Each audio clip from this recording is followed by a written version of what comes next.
Welcome into the best in true crime podcasting. This is True Crime Tuesday. I'm your host, Tim Dutz. The name of the show is True Crime Tuesday, but a lot of times we delve into fiction. And there's a reason for that, because there's a lot of good fiction out there, folks, a lot of good true crime fiction out there. In this case, exceptional true crime fiction. I have a book in front of me that I had the pleasure of reading over the weekend that, let's just put it this way, is exceptional. In fact, I would say it's probably, I've said on this program time and time again, I think I found the best book I found all year. This one has to be the best book I found in the last 5 years, folks. It riveted me. In fact, as I'm reading it, I'm thinking to myself, how does Hollywood make this into a movie? How does Hollywood make this into a blockbuster? Because I can see this as I'm reading it being a blockbuster. In fact, I can kind of see some of the actors that would be in this movie as I read it. And I can see the way, I can see scenes, I can see how it develops, I can see some of the actors that may potentially play it, but then I see how the actors should look in my mind. In fact, our guest today has put this book together so well that it's going to keep you on the edge of your seat the entire time. And I can guarantee you, as you read it, you don't know the ending. That's how good this is. You don't know the ending. Ladies and gentlemen, the name of this book, and we're going to get into it right now, is called You Are Fatally Invited, a novel. Our guest today is Ande Pliego, and she has done the impossible. She stumped everybody. I guarantee it. And we're going to bring her in here now to True Crime Tuesday because, like I said, this book is absolutely genius. And we'll bring her in to explain what the plot of this is, because even the plot itself is genius. Let me tell you a little bit about Ande before we bring her in here. Ande, edit point here, Ande, because I was going back and forth between here we go.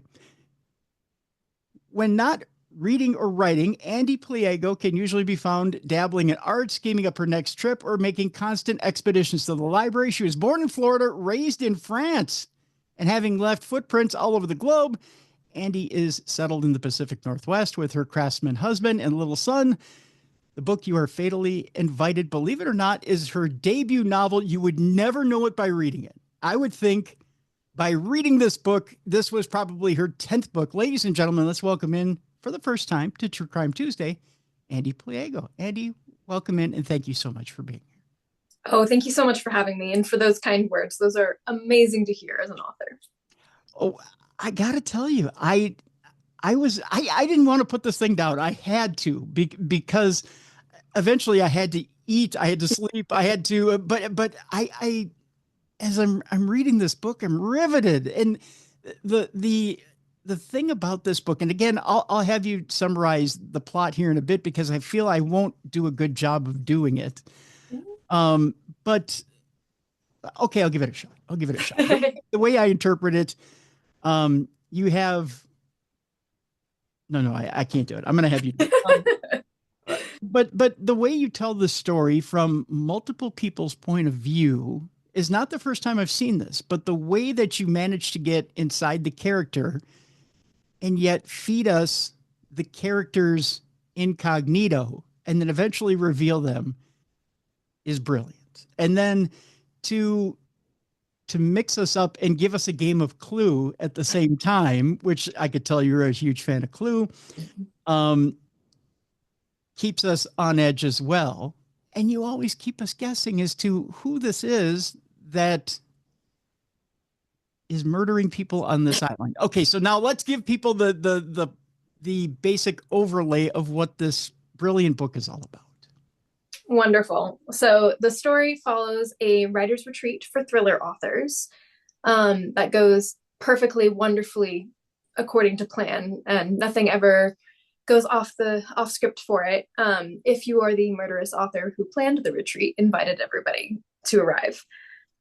So it's the way I put it is, and then there were none meets Clue, and author Catherine Ryan Howard added meets Stephen King's On Writing, which is really fun. Yes. Yes. So there's that meta authorial element to it where they all know the tropes. They all know the things that should be causing red flags in readers' minds when they're reading a book. And they have to figure out how to survive the tropes. So, yeah.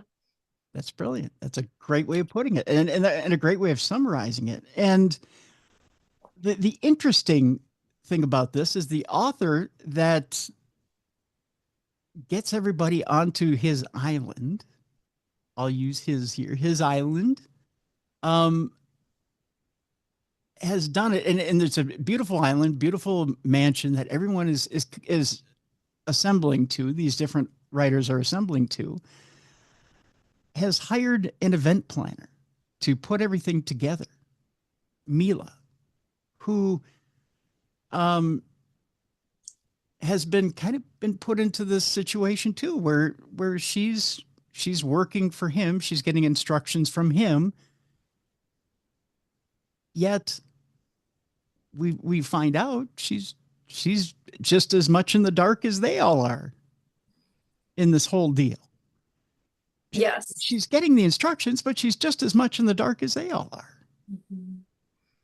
Yes, I think that was one of the most fun elements, was having a character that, so I've always been intrigued by the locked room genre, but always wondered, like, what was it like for the person who was manipulating things? Like the things like, someone making a house seem haunted or something like that. Like, are they running around down the halls, like knocking on things with hammer, like what is that person doing? And so with Mila, I got to explore that a bit, where she knows more than the authors do. And she has her set of instructions, but she doesn't know the murder aspect of it. And so she's, doing various things like cutting off the Wi-Fi, and, she's got these hidden cameras everywhere. She's manipulating things. But then once the first guest appears and they're dead, she realizes that it's a bit more of a darker game than she had even thought of. So it was fun to get to play both sides of that with her character. Now, there's an interesting twist to this game in which the author that's put this together wants every single one of these authors to admit a sin. They've all committed a terrible sin. And the whole focus of this retreat is that they're to confess their sins. Mm-hmm. That they have to come out with it. And this part Mila understands. Yes. She understands that this is all about, well, for lack of a better term, it's about retribution. It's about getting it out. It's about them turning over a new leaf. And it's about, I wouldn't say revenge. It's not about revenge, but it's about everybody. Well, maybe it is a certain amount of revenge, isn't it? You tell me.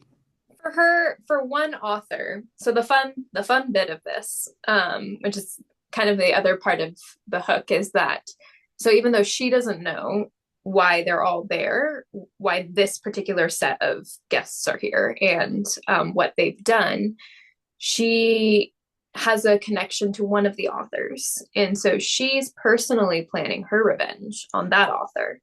But for everyone else, it's more of a, we're finally going to get justice served in some way for these, these authors, and they can't get away with whatever they did. So it's both, depending on which authors you look at. And it starts off fast, which I always love about a good novel. It always starts off fast. There's nothing, there's no lollygagging. There's no, it's boom, boom, boom. We're off, and we're thrown right into the middle of it. And what are we doing here? And it's almost a shock as to, well, wait a minute, we're just getting to know these people. Why are we thrown into the middle of turmoil? But we're thrown into it right away. No, I'm glad to hear that, because I think beginnings can be especially difficult, especially with a large cast of characters, and you have to lay the groundwork before you get too much into things.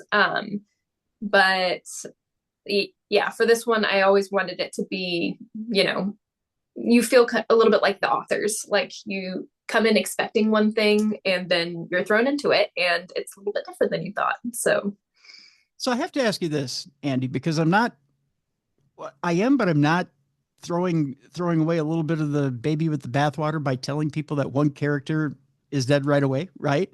Sure. No. So there has to be bodies. So there has to be bodies.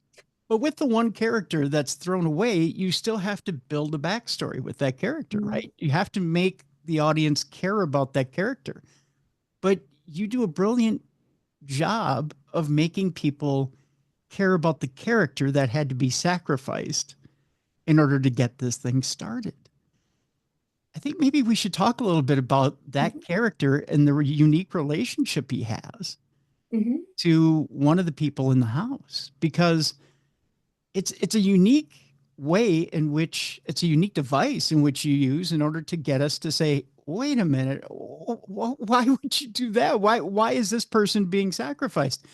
But it's a character by the name of Rodrigo who ends up getting killed first.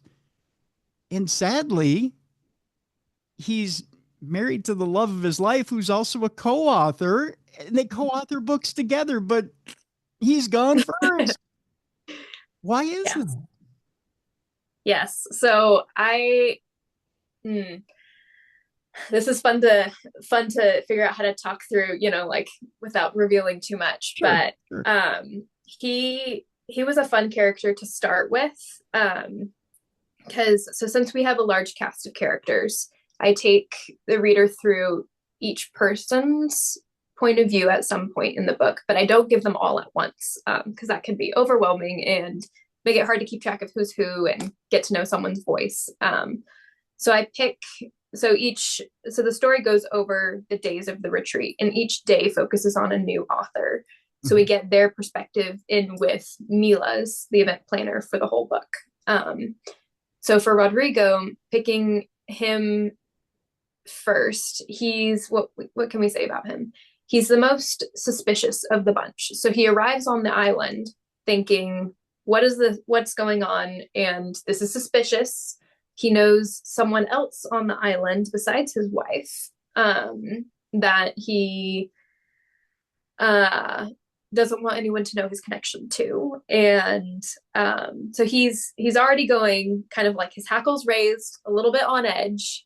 But his wife, who doesn't realize these things, is super excited. This is a dream come true for her, and he doesn't want to ruin it. And so it's a very fun dynamic, because I feel like starting with Rodrigo, we get to see both him and his wife, their dynamic. So it kind of establishes their characters a little bit, which is important for the plot and for their, for building. Hopefully readers can connect with one or both of them from the beginning. So yeah.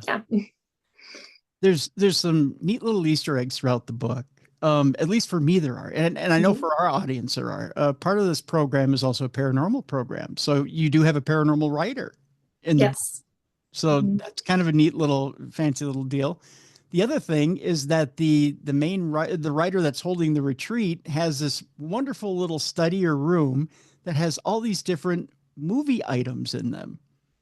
Movie and TV items. And one of the things I thought was absolutely, I was giddy over, is the fact that Lucille from The Walking Dead is one of the items that he's collected in his study, along with other movie items that when they pop up, you go, well, how would he get a hold of them? But you explain in the book how he gets a hold of these items.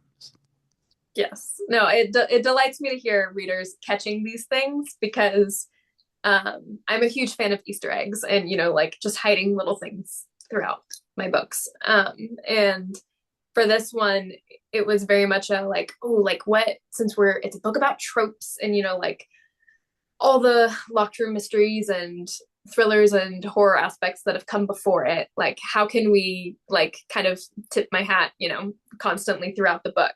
And so the museum room was really fun to come up with, and I deep dove into okay, what all can I include? What can I get away with? And Lucille, I'm glad Lucille makes a good appearance or two for a bit of it. So when you do stuff like that, when you put the little Easter eggs in, are you hoping to hear from maybe, the creator, Robert Kirkman? Are you hoping to hear from him? Or are you hoping maybe to get a little note saying, hey, thanks for the shout out? Or is it just something where you're a fan and you just, I wanted to use it? It's more of I'm a fan and just wanted to use it. So if anyone ever did note something in their book and reached out, or in the book and reached out, that would be amazing and wonderful to hear. But really, I just put it in kind of for me and just for the readers as just a wink, wink, nudge, nudge, Yeah. A fun aspect for it. But It was really cool. I mean, to see some of there's other things in there as well that I don't want to spoil for anybody, but when you see some different items in there from well-known TV and movie items, you just go, oh wow, you kind of you pop a little bit for it. So I had to tip my cap to you for that. That's kind of a little side note as you're reading the book that makes you kind of as you're sitting there in suspense waiting for the next thing to happen, you go, hey, wait a minute, that's kind of cool. How did he get that? Right? How do I get that at auction? That's right. Yeah. Um, so what's interesting is the richness of the characters that you bring along in the different authors. You've got, and you would tend to think, well, and I'm not casting aspersion on your genre at all. Don't get me wrong. I've interviewed plenty of fiction writers. They all have different personalities, obviously, and we've had plenty of them on the show. But I think they tend to get as far as TV treatments, they tend to all get the same personality. They're a little snooty. They all drink chamomile tea. They might smoke a pipe, and they all wear a scarf, right? and they're all sitting by an old-fashioned typewriter, and they're coming up with the same three plot lines. And I think we all know the TV trope. For you, how difficult was it to get some separation there amongst the different characters, and how different did you want to make them? I mean, where did you draw inspiration from to separate them and make them so different? Yeah. No, this is a funny question, because the way that I make them so different is by finding how they're similar to me.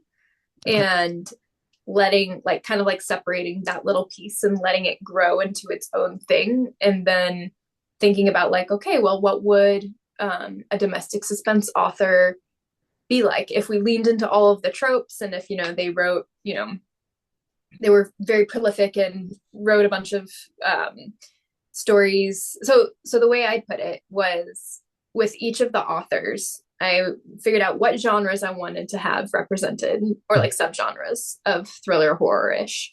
And then I thought about, okay, well, what stories would people recognize? And one, for example, with author Cassandra Hutchinson, who does the domestic suspense thrillers, is her latest one that came out is A Bachelorette Party Gone Wrong. And it's okay, how many people have read that? Probably a lot. And a lot of authors have done that in different fun ways, but it's familiar. And so I kind of pinpointed, okay, so if I have someone say oh yeah, she wrote this Bachelorette Party Gone Wrong story, most likely the readers will be oh yes, we know that.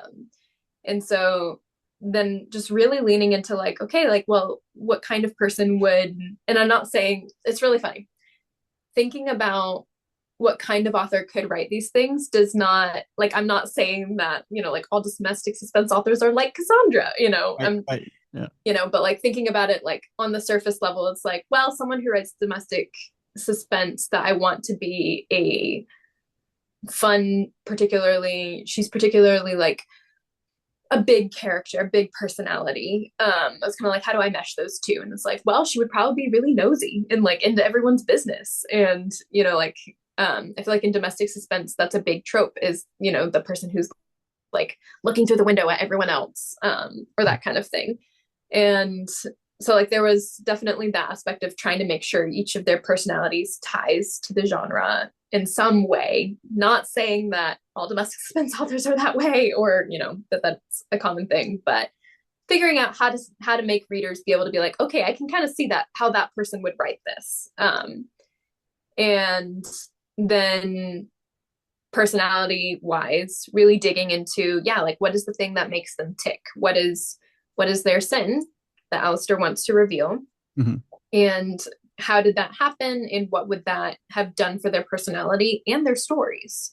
So it was very much a layered process of sitting down with each character, really digging through, okay, so what would their backstory be? What is this thing that Alastor thinks they did? How would that have impacted their stories and their career? And then going into the minute details of like, what would they sound like when they talk? What words would they use? What would their sentence structures kind of be? Like, what metaphors would they go for? Do they go for metaphors, or are they very blunt? Just kind of like looking out over all those things. So that's a long answer to that, but no, not a piece of what it was like. Not a long answer at all. I'm gonna add, I tell you what, we're gonna take our break here, but you came up with some very inventive games, not just necessarily like a clue type structure, but you made it a little more involved. I want to talk a little bit about the games they played when we come back, and why it wasn't just like a truth or dare type thing and have them come out and say it.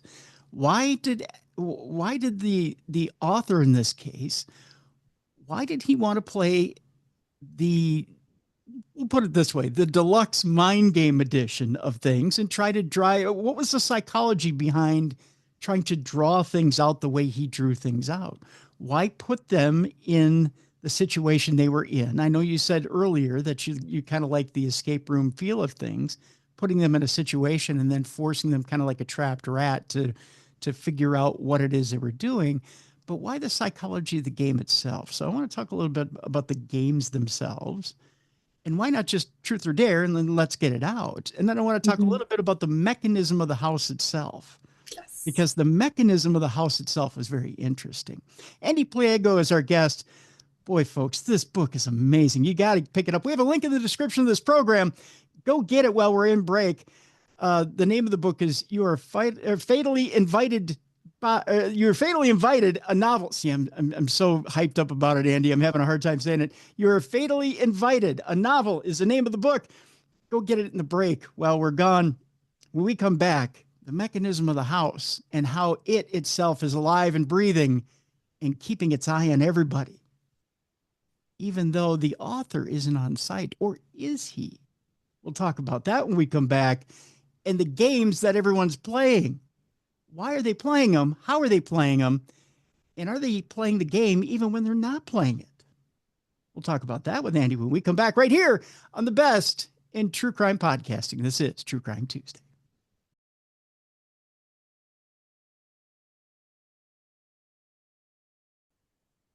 Welcome back to the best in true crime podcasting. This is True Crime Tuesday. I'm your host, Tim Dennis. My guest is author Ande Pliego. The name of the book is You Are Fatally Invited, a novel. Andy, I said it before, I'll say it again. Probably one of the best books I've read in the last 5 years. I started reading this book. I think I know. I tell you, I thought I knew the first third of the book. I thought, I know who this is. I know who this is. I got halfway through and I went, I don't know who this is. I totally don't know who this is. I got to the last third of the book. I thought probably, I'm not going to say which scene it is here on air, of course. I thought, I know who this is. I know who the author is because, again, I can't say specifics on air. I don't want to spoil anything. And I thought, I know who it is. And I got to the end and I said, I had no idea. I wasn't even close. And I don't get stumped like that very often. That delights me to hear. Yeah. And I was shocked. And there's a line that the author says that is absolutely brilliant. I think it's worth the cost of admission. I'll tell you off air what it was, because it's okay. I just thought that that was a cinematic line. It was absolutely okay. I want to hear what it is. So. Yeah. I just thought, wow, that's a line. And so, yeah, folks, I'm telling you, this book is amazing. Again, we have a link in the description of this program, so you can go pick up the book. You Are Fatally Invited. Again, Ande Pliego is our guest. So, Andy, before the break, I was teasing that we were going to talk about some of the games that they played. Again, I'll ask you the simple question: why not just truth or dare and come out with it and admit your sins? Why not? Why the deep psychological dive and why the slow turn of the screw, so to speak, to get them to confess. Yes. So this was so much fun to work with. But the author who has planned this retreat for these particular thriller and horror authors, he is very prolific. He's written over 30 books, I think, in like 27 years or something like that. And he's like the name in thriller fiction. And this is his way of trying to write a story through real life. So we get a glimpse into his mind throughout the book. And this is one of my favorite parts of the book, is that we see snippets of his book on how to write a story on fear, how to write fear. And so in these snippets, it's his very dry humored take on, you know, like why are we drawn to stories that frighten us, and like what's the value, what makes them work. So it's a bit of a like thoughtful musing and also an insight into why he's doing things this way. And he talks a lot about like, well, when you think about story is about character arc and, you know, bringing character from point A to point B. And he decides to use these tropes that he's used and he's read, and he knows these authors have used and read. He decides to use these tropes in real life and to see, okay, can we actually make them work? Do they actually make people confess certain things? And so each of the games is centered around either targeting a specific author and getting them to admit something, or targeting all of them and kind of priming them for a big reveal towards the end. So yeah. I love those little snippets, by the way, from our author that come in and they, you know, they say exactly what's on the author's mind, how he is manipulating little things in there, and how he's playing the game, and what he's thinking, and how he's taking after things. Because as you begin to find out in the book, not even Mila knows what's on his mind. She is in contact with him, but it's very sparse. And not even she knows. She's trying to figure out what's on his mind. She's trying to figure out what his game is, but not even she knows. So you can feel her frustration coming through the page, that she doesn't even know if she's safe, which is, it creates an anxiety, I think, in the reader. You know, there's this anxiety throughout the entire book that not even she's safe. If she's not even safe in this whole thing, well, how's this thing going to end? And I think that's what's fun too, is that even though the book starts out and we know that she's planning revenge against someone, we know that she knows more about this retreat than any of the authors do, and that she's got little manipulations planned, and that she's cutting off Wi-Fi, and, you know, she's making these things happen. But when she finds out, oh, there's more going on here, it's really fun, I think, because you feel that frustration and that fear from her, where she's realizing she's trapped in a game that's a lot darker than she imagined. And also, but she's not quite on the author's side. So she's stuck in the middle, where she's in contact with Alastor. She's asking him, what are you doing? What are you thinking? And yet she's also kind of straddling the line, trying to help the authors figure out how to get off the island, to some degree. So it was a really fun dynamic to play with. I really enjoyed that. Yeah. And these authors keep wondering, where is he? Where is he? When's he going to show himself? Right? Yep. Because she's never met him. Mila's never met him either. So no one knows who he is. Yeah. And the entire time that things are going down, she's like, you know, just throwing up the hands. And they're getting suspicious of her. Yes. And it's becoming a bad thing. Now, there are two other employees on the island. Mm-hmm. There's a chef, Mm-hmm. and there is, for lack of a better term, a housekeeper that are Mm-hmm. there. And at one point, the authors start to look at them and go, well, wait a minute, what's up with them? Mm-hmm. Can you give us a little bit of backstory about both of them? Yeah. So we have Kurt, who is the chef, and he's kind of the young hotshot who, rose to fame really early in his chef career, and Mila hired him to come to the island and make all of these elaborate, amazing meals for these authors. So that was a fun element where it was like, we still get to keep the luxury element where he's still making, lobster and stuff there in the background. And so we have him. And then we also have Taryn, who is the housekeeper, who she's kind of a young sassy thing and is very all curious about who's Alastor, like, does anybody know? Like, what's the goss there, Mhm. Very curious. And so we only get to see them really from Mila's point of view, who she's their boss. She's kind of, keeping them on track. Like, okay, like, where is the food ready? Like, what's, you guys helping me out here?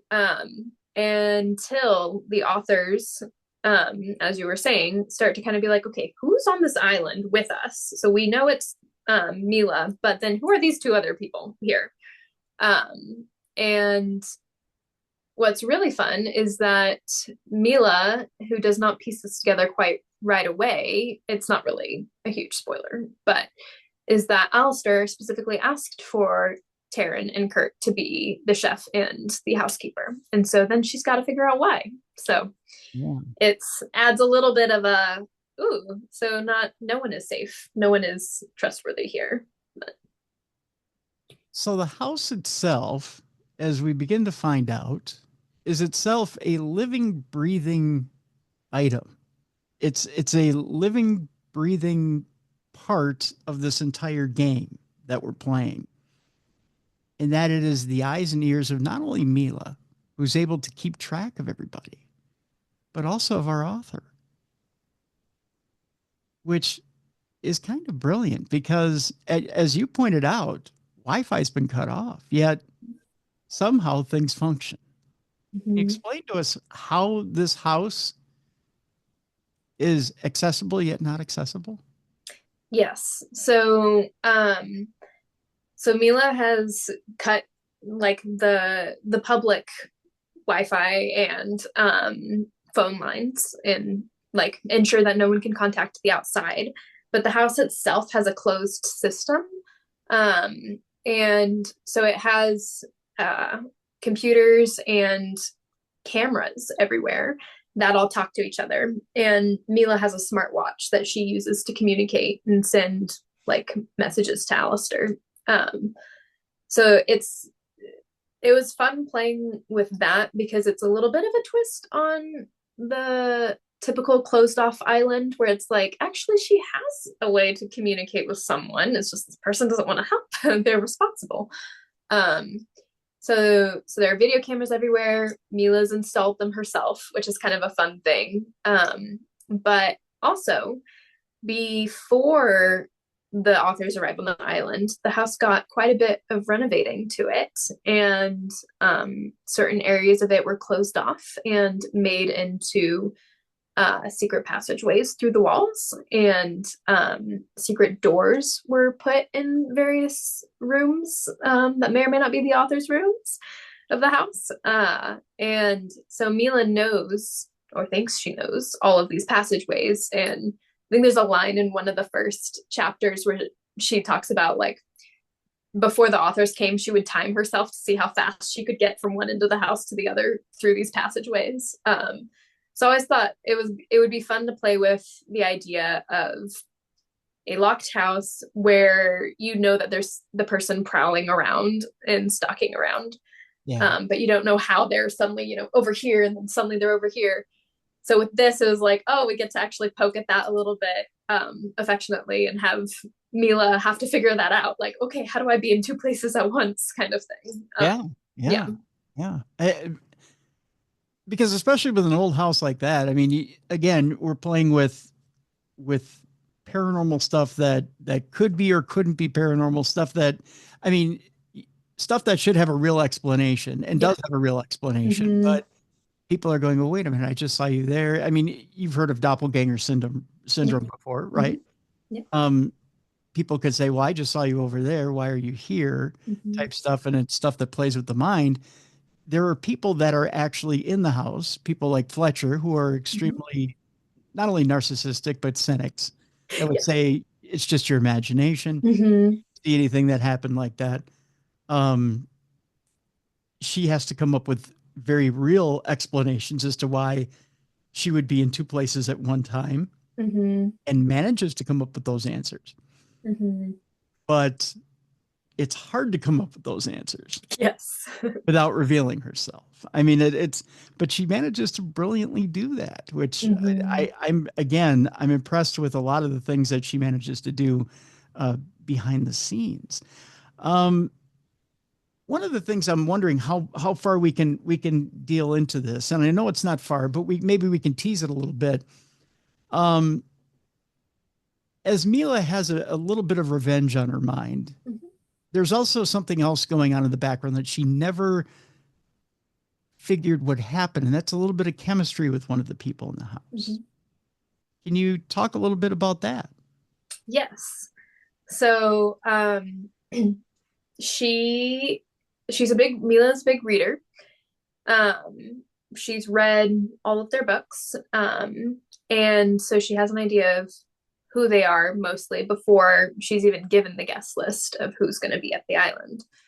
And one of the authors on the retreat is Ashtoncarter, who happens to have written one of Mila's favorite books. And so she sees his name on the list and she goes, oh, I wonder what he did, why he's here. But part of the fun of that is that, so Ashton wrote a YA crossover paranormal thriller, which for each of the authors, I'm so glad that I did this, is we get a snippet of their own books, and which gives really, I hope, gives really a flavor for like what kind of story they write and their personality coming through a little bit more, and their stories may or may not have to do with something that they did in the past. So Ashton's story is a very angsty YA paranormal thriller about a pair of best friends who the girl comes back after drowning and she's brought something back with her. So, very fun there. Yeah. But that story really meant a lot to Mila. And so while she's welcoming the authors, and there's this, author that she loves, and he happens to be around her age and really attractive and funny. And so she's also trying not to get his attention and not trying to focus on him, but also she's like, I really love your book, and so it's a fun dynamic to play with. And he's able to uncover a little bit of a different side of Mila, which I think was really good for that to come out. So he's very attentive to her throughout the entire book, and she doesn't quite know how to handle that. I mean, she likes the attention, but at the same time, she's fighting it. Yes, exactly. So I think focusing on how each of these different authors would connect or not connect with Mila, kind of like what would their interaction be, and we definitely get to see them interact probably the most, which is a lot of fun. Yeah, a lot of fun indeed. I gotta give you this. There's characters in this book that, and I can't say too much, but you just them very well throughout most of the book, and then they reveal themselves at the end. Yes. they're in fact, they're so well disguised. You go, really? Yeah. You never saw any of it coming. And again, I wish I could say more, but I can't. And you're surprised at how quickly they develop. Yet I think if you go back and you kind of page backwards and look, there are little hints. There are little hints there that they are the way they are. It's just there's so much going on, and there's some of the characters are so loud, and I think you'll agree with this. Some of them are so loud that they take center stage, and you're not looking for the nuances, but the nuances are there. Is that a purposeful thing that you put there so that you again, you're dropping Easter eggs so that people will eventually see it maybe on second blush, third blush as they go back and look? Yes. Or is it something that an attentive reader really should pick up? It's very much what I'm hoping for is that really attentive readers who want to play detective will pick up on certain twists and pick up on certain things.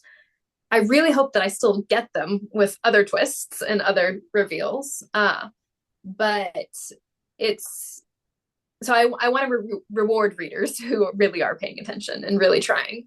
But it was very much so there are lots of hints peppered throughout, and lots of red herrings peppered throughout. Yeah. So my goal was to make readers conspiracy theorists about these characters in this book, and picking up on various things that may mean something or may mean something different. So that was very much highly on my mind what I was revising, was making sure I'm giving all of these breadcrumbs, giving these paths that they can go down and these rabbit holes they can fall down. But then leading it to the end, and my goal with the end was that readers would be able to look back and be like, oh, I forgot about that, or I didn't realize that that meant this, or that kind of thing. So a reader just yesterday, I think, messaged me and said, this twist really got me, and then I thought about it and realized I'd forgotten that this character said this to this other character, and that. And so that's exactly what I hope for with that. Yeah. Okay, again, without revealing too much, do you see a sequel to this book? I think the story has it's run where it's supposed to go, and I could definitely see like fun short stories coming from it, or like maybe a collection of the author's books. There's more to each of them, and I could definitely see writing more of those. But this story and these characters, I think that they've ended up where they should be, and unless something miraculously comes where it's like, oh, this would definitely be the continuation, for it.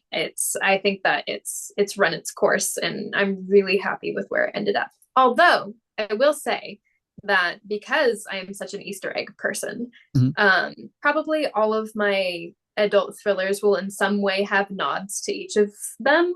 Okay. So I'm working on book 2 right now, which is a standalone. It's separate, but of course I'm going to fit in some little nods to it. So this is a fun Easter egg for readers. There's a secondary antagonist in the book, and I think who I'm talking about, who I think you could spin off into an entirely different line. Yes. Yeah. Yes. I think would be a great primary character. There's so much behind each of the characters, especially that character. Yeah. But I actually, while I was writing this book and revising it, I actually spent a lot of time writing scenes from most of these characters' backstories. So I have a ton of other material that, like went behind what you see on the page. And I'm really glad that carries over into what is there, because I very much wanted it to be to feel like each character could be their own main character, of a story.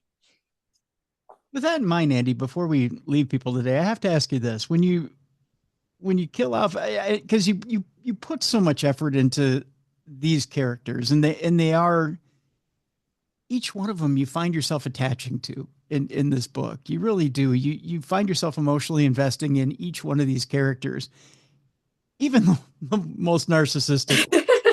You really do go, a bit of an asshat, but okay, I'll I like them all the same. As they're kicking the mortal, as I can say it, as they're kicking the mortal coil, are you finding yourself going, I know I got to get rid of them, but I really don't want to, but here we go? Or is it just easy for you to just fillet them away and go, you know what, we got to get to the end eventually? It's tricky. It depends on the character. So I usually start out with a plan of like, okay, these characters are going to pass away at this point, at these various points. And then that usually changes as I write. So can I say that? I think so. In For You Are Fatally Invited, there was one character that I killed off very early in an early draft, and then later on was like, no, that's not right. They keep coming back, and I can't like get them out of my head for the rest of the plot. So then that character didn't die at that point. So but for the characters that did die, even though I am attached to each of them in different ways, I know it's on the right course when I'm like, okay, this is the right ending for you, and I'm like, it's a good feeling, even if I love the character, and I'm like, this was so much fun to write. But yes, this is your place for rest. So that's kind of how it goes typically. Yeah. Yeah. And let's face it, if you're not sure, or if you have second thoughts, there's always a way to bring them back, right? There is. It's a trope. So yeah, there's always a way. Where there's a will, there's a way. Yeah, exactly. Well, the book is out. It's amazing. And folks, we have a link in the description of this program. I can't encourage you enough to go get it. I thoroughly enjoyed it. I can't stress enough how much I enjoyed it. I'm gonna sit and read it a second time, because I know there's probably these little bits I missed. And so I'm going to reabsorb it. And it's probably one of those ones that I'll continue to read and enjoy throughout the years. You Are Fatally Invited, a novel. Ande Pliego, thank you so much for taking the time out with me today. Oh, thank you so much for chatting. Chatting murder and mystery is one of my favorite things, so I appreciate it very much. Thank you.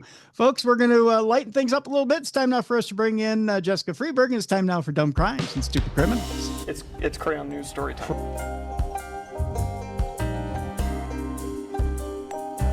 What happened with this dude, Christ Bearer? I heard he cut his penis off and then jumped off a balcony. Suspect pulls gun from butt, shoots twice at Denver police. What is your emergency? I need help. And what's the problem? I'm too high. You're too high? Yeah. It's that time. The time you've all been looking forward to. It's time now for Dumb Crimes and Stupid Criminals. And with that, we bring in a co-hostess. And so that means I simply reach my frozen hand across the Twin Cities, which it's thawing as we speak, because by gosh, it's 66 degrees outside. It's a little unseasonal out there. In fact, I know so because my chipmunk woke up and went, "Papa, what the?" And then it swore, and I've never heard a chipmunk swear before, but it's kind of cute because it's in a really high voice. So, ladies and gentlemen, we bring her in now. She's intelligent, she's witty, she's funny, and she's pretty easy on the eyes, and she's broke all records as far as the Hindustan Times is concerned. Ladies and gentlemen, here she is, Jessicafreeburg. Jess, how you doing? I'm good. I know I'm just thinking how great a movie would be if it starred like a little chipmunk that swore like a sailor. Oh, wouldn't that be cool? So funny. Like, remember that movie Ted with the teddy bear? Yeah, yeah. That only with a chipmunk, like Alvin and the Chipmunks, but naughty. Yeah. What would you call him? You'd probably call him Chester the Swearing Chipmunk, or Charlie the Swearing Chipmunk.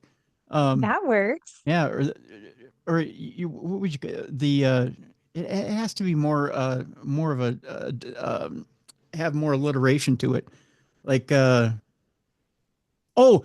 the Cussing Chipmunk. That's what it was. Yes, there you Yeah. go. Or Chuck the Cussing Chipmunk. There you go.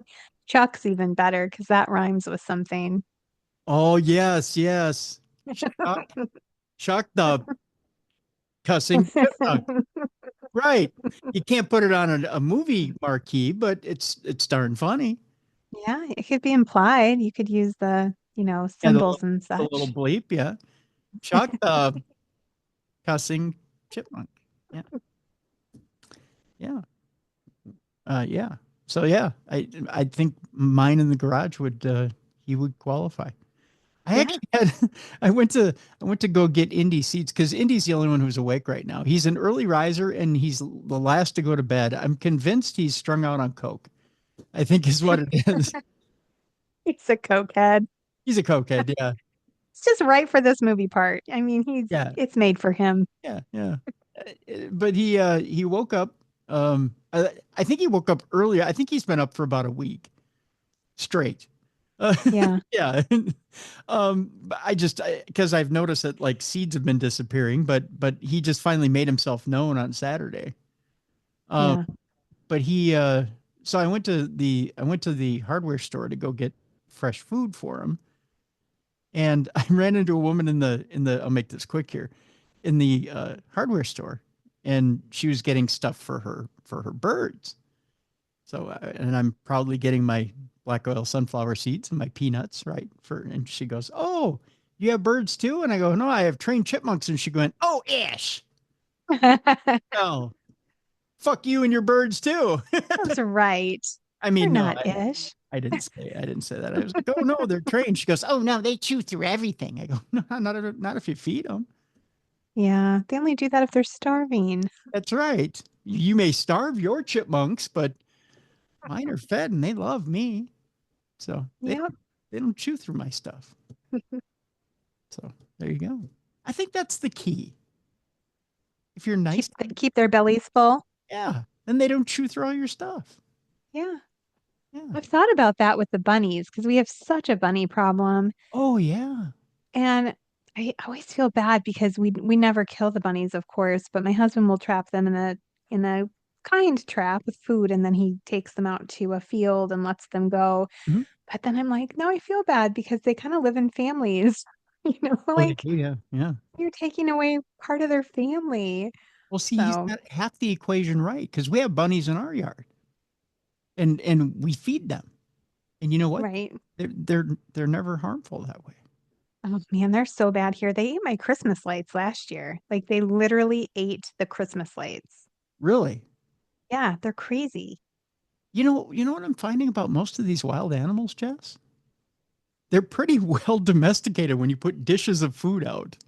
We're gonna start doing that. We had a pet bunny, so I have a soft spot. He was the best pet. He was so sweet. Yeah. I mean, you put dishes of food out and you put it out at a regular time, and they're like, "Hey, you know what?" They look at their watch and they go, "Food's up."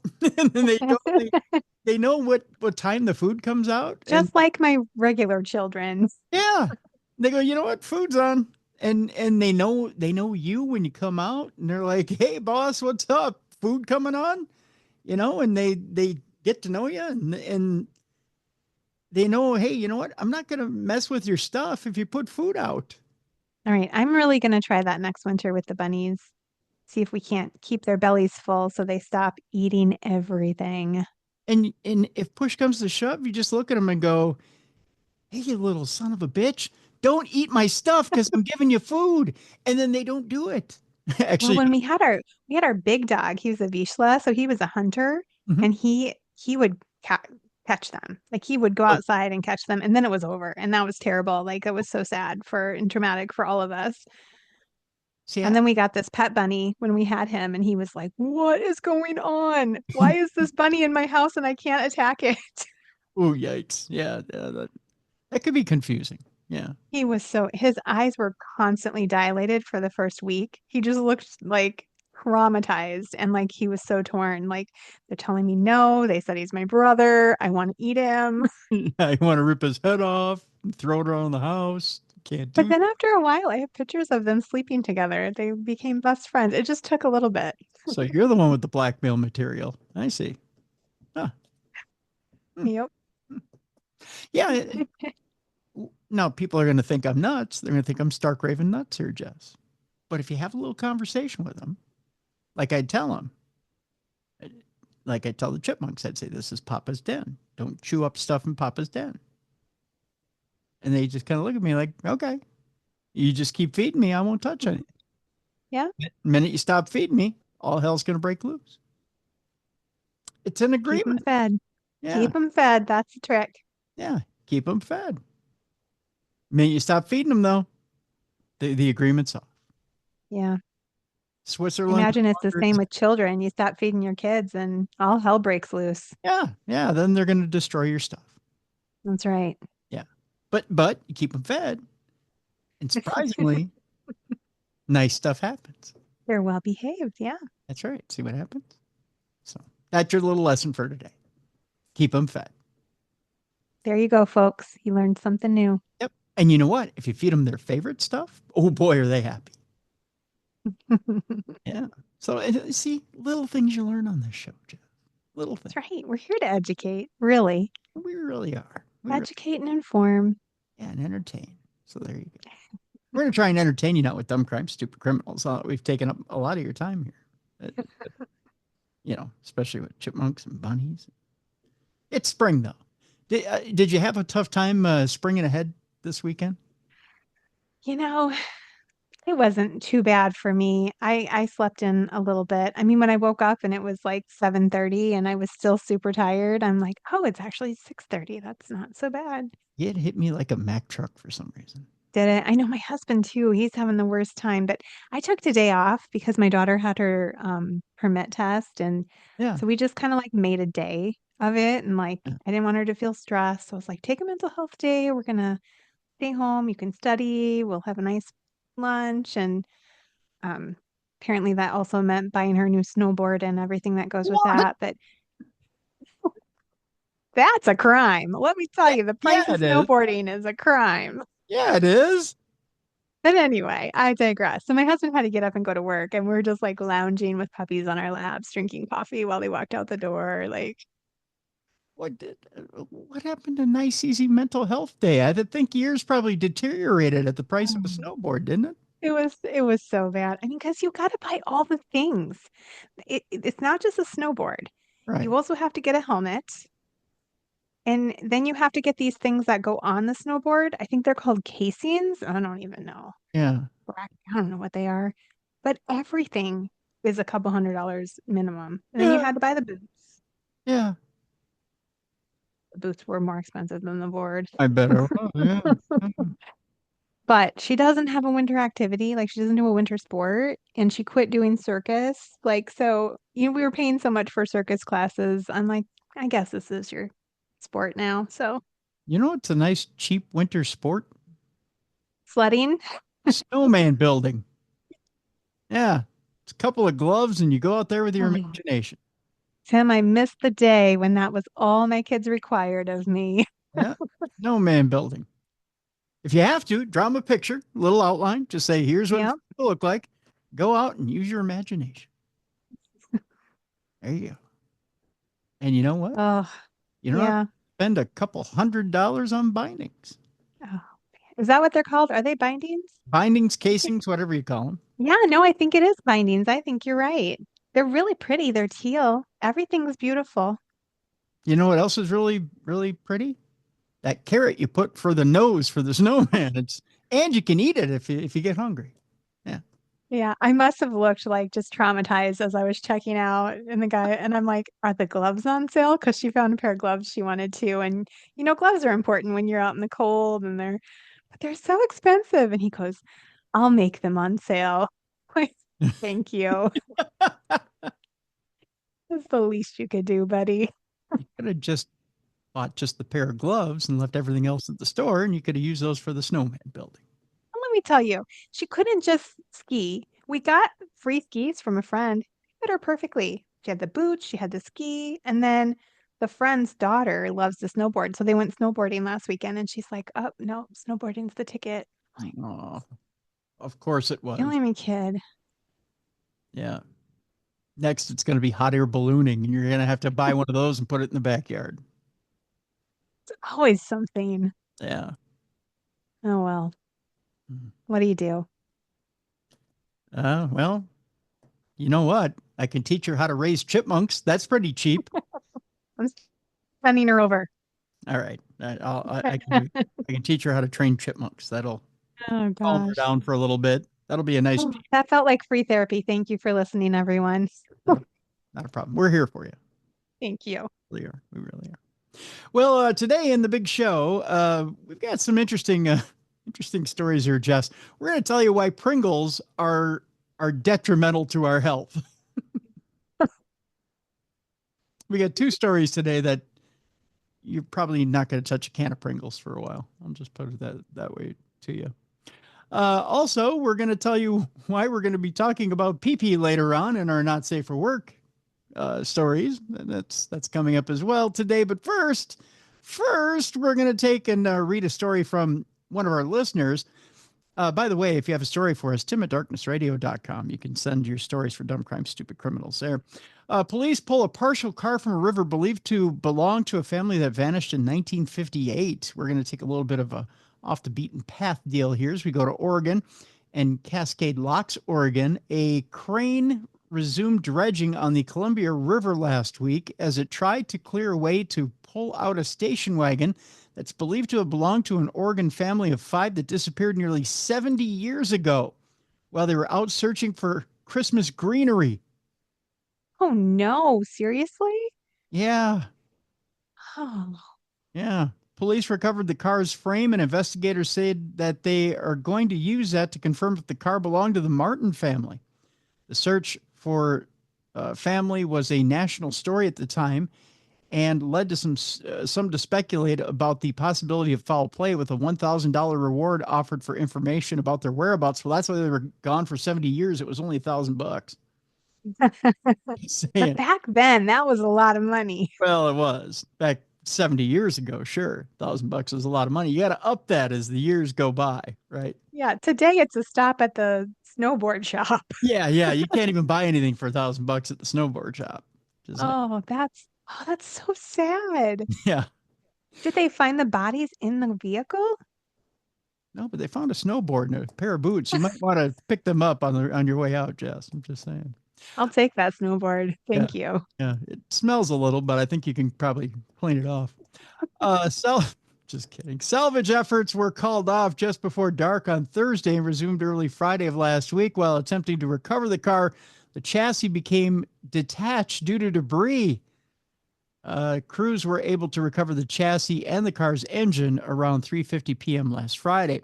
No human remains were found, but investigators are looking to find an identification number from the chassis and the engine to confirm if it is the Martin's car. The station wagon, thought to belong to Ken and Barbara Martin, was found last fall by Archer Mayo, who was a driver who had been looking for it for 7 years, said Mayo's representative, Ian Costello. Mayo pinpointed the likely location and dove several times before finding the car upside down about 50 feet or 15 meters deep, covered in mud, salmon guts, silt, and mussel shells. Oh, I love that song by Squeeze, by the way. It's a beautiful song. This is a very big development in a case that's been in the back of Portland's mind for 66 years, Costello told the Associated Press. The Martins took their daughters, 14-year-old Barbara, 13-year-old Virginia, and 11-year-old Sue, on a ride to the mountains on December 7th of 1958 to collect Christmas greenery. That, according to the Associated Press and their stories from the time. They never returned. Officials narrowed their search for the family after learning that Ken Martin had used a credit card to buy gas at a station near Cascade Locks, which is a small Columbia River community about 40 miles east of Portland. First of all, I got to think that the interest on a credit card in 1958 for gas had to be about 78%. No kidding. My God. Police have speculated that Martin's red and white station wagon might have plunged into an isolated canyon or river, the AP reported. The credit card purchase was the only thing to pinpoint the family's movements. 5 months after their disappearance, the body of the youngest daughter was found bobbing in a Columbia River slough. Or slough, rather, the Associated Press wrote. The body of Susan apparently floated free of the wreckage in the spring current and was washed to a backwater slough near Camas, Washington. Virginia Martin's body was found the next day about 25 miles upstream from where her sister's was located. The other family members were never found, but the search continued. The Martins had a 28-year-old son, Don, who was a Marine veteran and graduate student at Columbia University in New York at the time, and told the AP he believed that his family was dead. It's been a high public interest case, Hughes told the AP on Thursday, after Mayo provided part of the license plate number and other vehicle identifiers. The sheriff's office and the Columbia Gorge Major Crimes team, along with the Oregon State Crime Lab, arranged to have the car pulled out, he said. We're not 100% sure if it's the car, Hughes said. It's mostly encased in mud and debris, so we don't know what to expect when we pull it out of the water today. Mayo runs a business that finds things that were lost in the river, like watches and rings, but also helps with the recovery of drowning victims. He had been looking for a research vessel that sank in 2017 when he learned about the Martin family. Mayo began digging up material on the family and used modeling to pinpoint the possible location, he went on to say. It's an interesting story. Again, not typically dumb crime, stupid criminals type material, but definitely interesting, that's for sure. Very sad. It is very sad indeed. Let's get into the dumb crime, stupid criminals part of this. Is an Illinois man leads deputies on a chase in a stolen ambulance in, I believe this is Milam County, Illinois. We go to Cameron, Texas? Really? Grant Saline, who is all of 30 years old, of Illinois, is facing a slew of charges after he led law enforcement officers on a chase in a stolen ambulance, according to the Milam County Sheriff's Office. Saline, on March 10th, was booked into the Milam County Jail on charges of aggravated assault with a deadly weapon against a peace officer, evading arrest in a vehicle, and criminal mischief. The Cameron Police Department... Oh, I have a picture of him here, Jess. You're going to love the way he looks. I guarantee it. That, by the way, is a Men's Warehouse slogan. The Cameron Police Department also plans on filing additional charges for unauthorized use of a motor vehicle and unlawful restraint. Let's take a quick look at our suspect, as he is quite the looker. Oh, my. Yeah. He kind of looks like a pre-Princess Bride Andre the Giant. He does. He really does. And he looks like he has like something in his mouth on the right side. Doesn't his jowl look like he's hiding peanuts in there? Either that. Oh, yeah. He could have some peanuts in his pouch, or he could have a huge chaw. One or the other. Yeah, probably more likely a chaw. Yeah, probably a big red man chaw. So that's a guy who stole an ambulance. Yeah. Stole an ambulance for a little police chase. Yeah, sounds fun. Yeah, well, we all have to have plans on Friday night. Just saying. Some of us more adventurous than others. The sheriff's office and Cameron police were alerted about the stolen ambulance at about 5 a.m. on Monday. Dispatch learned from Allegiance Mobile Health that a man at a local hotel had called for an ambulance in reference to a mental health issue, and then jumped in and drove off in it once it arrived on the scene. Hey. Freaking called for it. It wasn't like he was walking by. He literally called for the vehicle he was going to steal. Oh, yeah. By the way, can you bring an ambulance by? I mean, he was ordering it like you order DoorDash. Dang, that's something. They just didn't know he was ordering it like you order DoorDash. How much do you suppose that runs if you order it and you don't put the deposit down? I'm just asking. For the vehicle? Yeah, for a friend. I'm just asking for a friend. Think of how much it costs to just ride in the ambulance if you have like an emergency. Like that's thousands of dollars. And usually your insurance covers it, but you think they cover it if you just want to take it for a joyride? No, I don't think insurance is going to cover that. I think you're on your own there. Oh, that's too bad. Darn it. Okay. Just wondering. Deputies tracked the ambulance to a location in the 2200 block of CR 203 loop, where a short off-road chase ensued before the driver crashed into a tree. I know they aren't going to cover that. Pretty much can guarantee you they're not going to cover that. And then he needed an ambulance. Yeah, probably another ambulance to come get him. That's for sure. The driver, identified by authorities as Saline, was arrested at the scene. State troopers with the Texas Department of Public Safety, there's no deputy there, but there is now, assisted in the chase and capture. So they got their man. He simply just got jail time. That's all. There's that. Who says, Jess, that golf carts can't be dangerous when you've been drinking? Oh, I suppose they could be the wrong person behind the wheel. A lot of people think that, hey, I'm not going to drive if I'm having a few drinks. I'm just going to jump in the golf cart and go home, especially when like down in the southern states, like in Florida and, Alabama and the warmer states. If Yeah. you're in a subdivision, they say, hey, I'm not going to drive. I'm just going to take my golf cart back to the house. Well, think about if you gave breathalyzers to the people on the golf course driving the golf carts, I bet a lot of them would blow above. Oh, yeah. Yeah, absolutely. Absolutely. Well, a man's been charged with DUI manslaughter after his passenger fell from the golf cart and died. Yeah. Yeah. We go to Sumter County, Florida, where a Sumter County man has been arrested for DUI manslaughter after a woman fell from the golf cart that they were driving, or he was driving, and died. Florida Highway Patrol said that 58-year-old Richard Allen Keel of the Villages was driving a golf cart around 12:49 a.m. on Sunday on San Marino Drive when he swerved to avoid a parked vehicle. This again, folks, why you should never drink and drive a golf cart, especially at high rates of speed. You never go from turtle to rabbit when you're drinking. No. You can barely walk sometimes when you're drunk. Like, you shouldn't drive anything. Stay off your bike, no scooters. Right. Certainly no golf carts. Yes. And keep your speed down. Keep your speed down, folks. I know it's only a golf cart, but keep your speed down.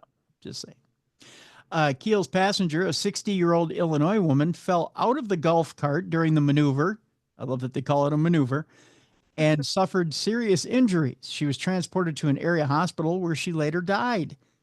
Florida Highway Patrol arrested Keel for DUI manslaughter after troopers found him to be impaired. So Mr. Keel is on his way to court.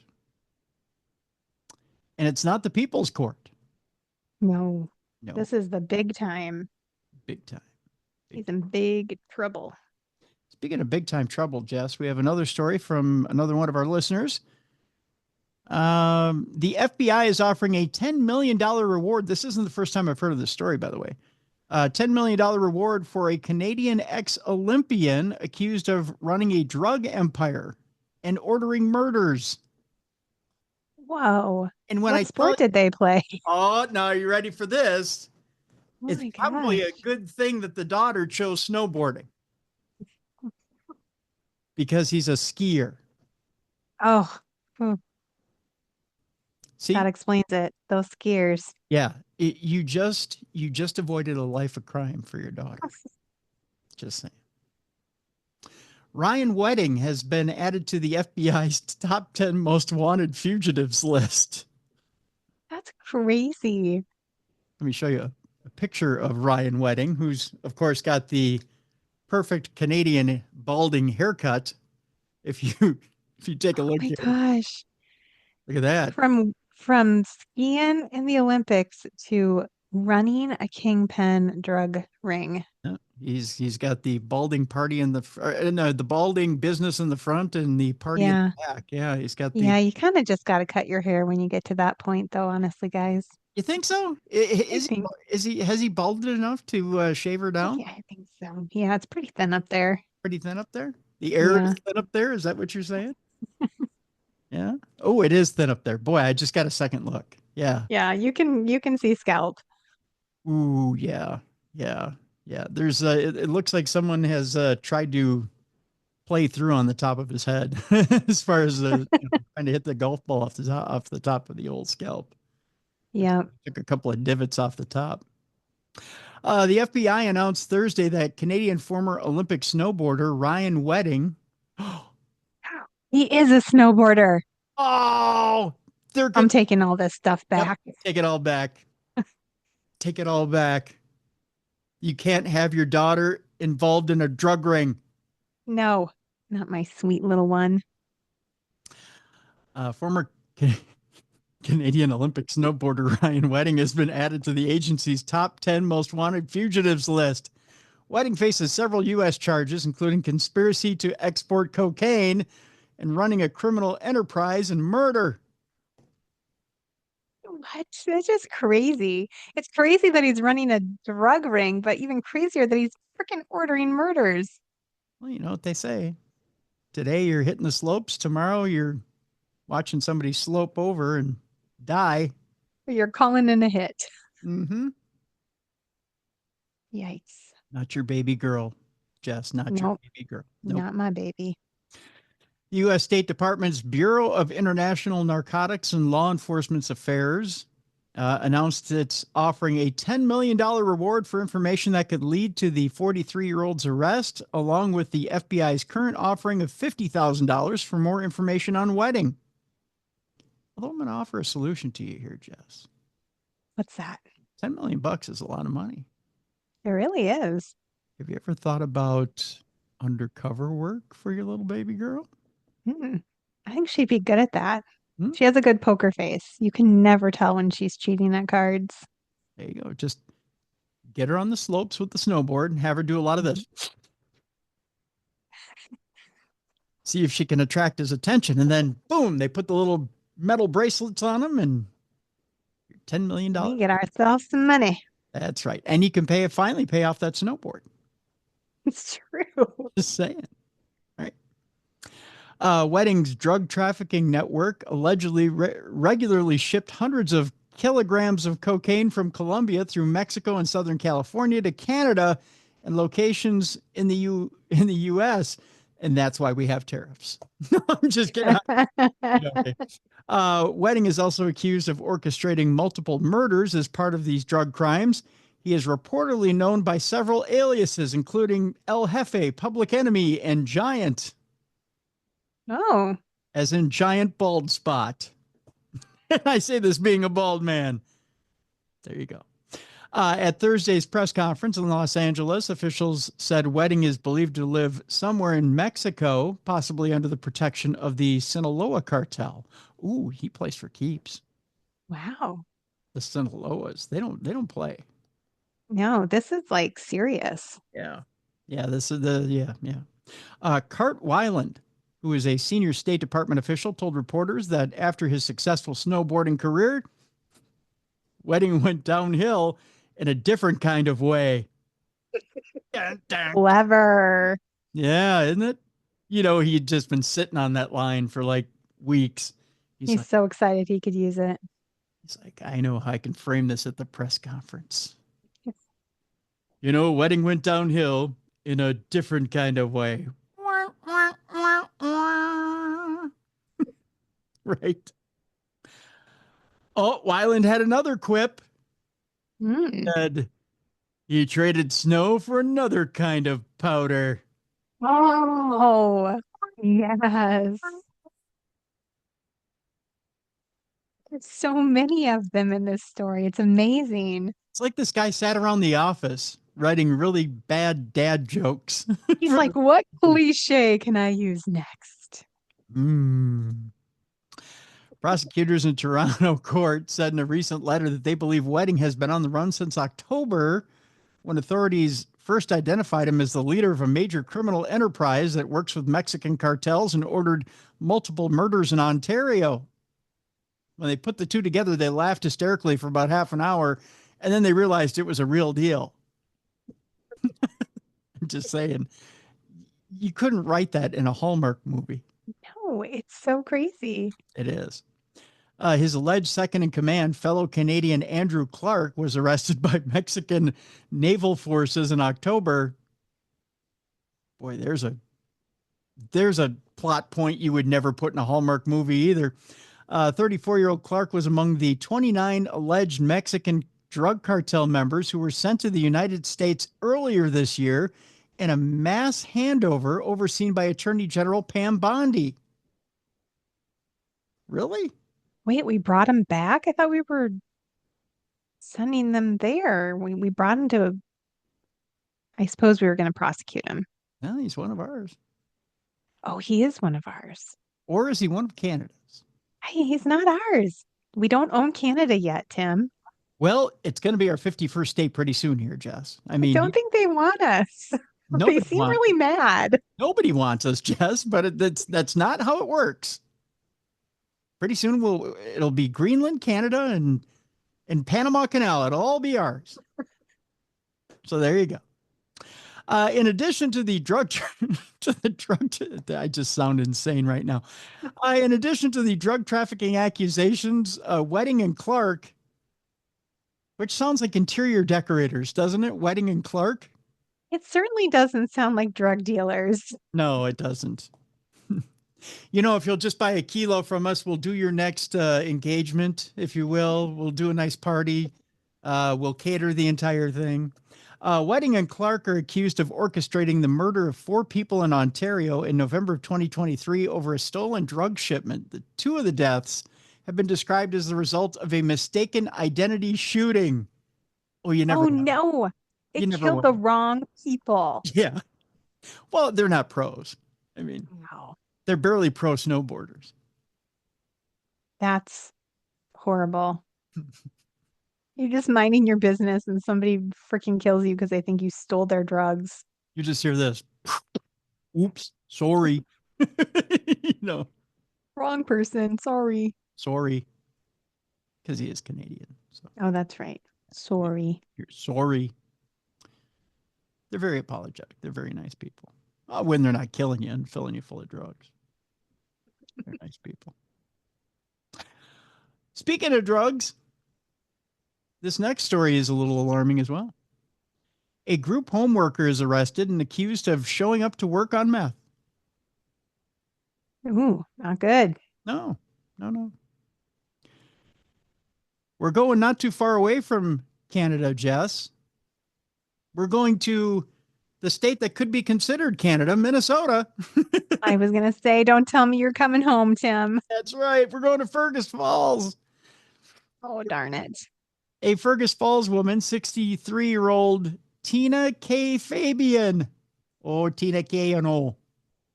Faces multiple drug-related charges after allegedly showing up to work at a group home. She's high on the meth. Boy, oh boy. Just tweaking out. We were telling Tina K, you're way too wound up for this time in the morning. I think that's probably more than just a couple of pots of coffee, Yeah. Maybe you want to bring it down with a little lefsa. Put something in your stomach for cry eye.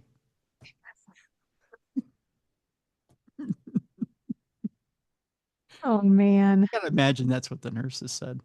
I think I can hear it. Yeah. Well, I just said it. That's why. I mean, She faces a felony charge related to drug possession and 2 misdemeanor DWI charges relating to operating a vehicle while impaired with drugs on her. Ballsy. I'll give her that. On March 2nd, just before 6 p.m., Fergus Falls police officers were called to a group home in Fergus Falls, the Gustavus home, at 229 West Gustavus Avenue. I think I know why they call it the Gustavus home. They're so original with their naming. According to the criminal complaint, an employee reported that Tina Fabian arrived to work intoxicated and was offered a ride home several times before eventually leaving the group home in her Chevy Trailblazer. I mean, not a good idea to be driving. she's going to blaze some trails. That's right. Or blaze up something.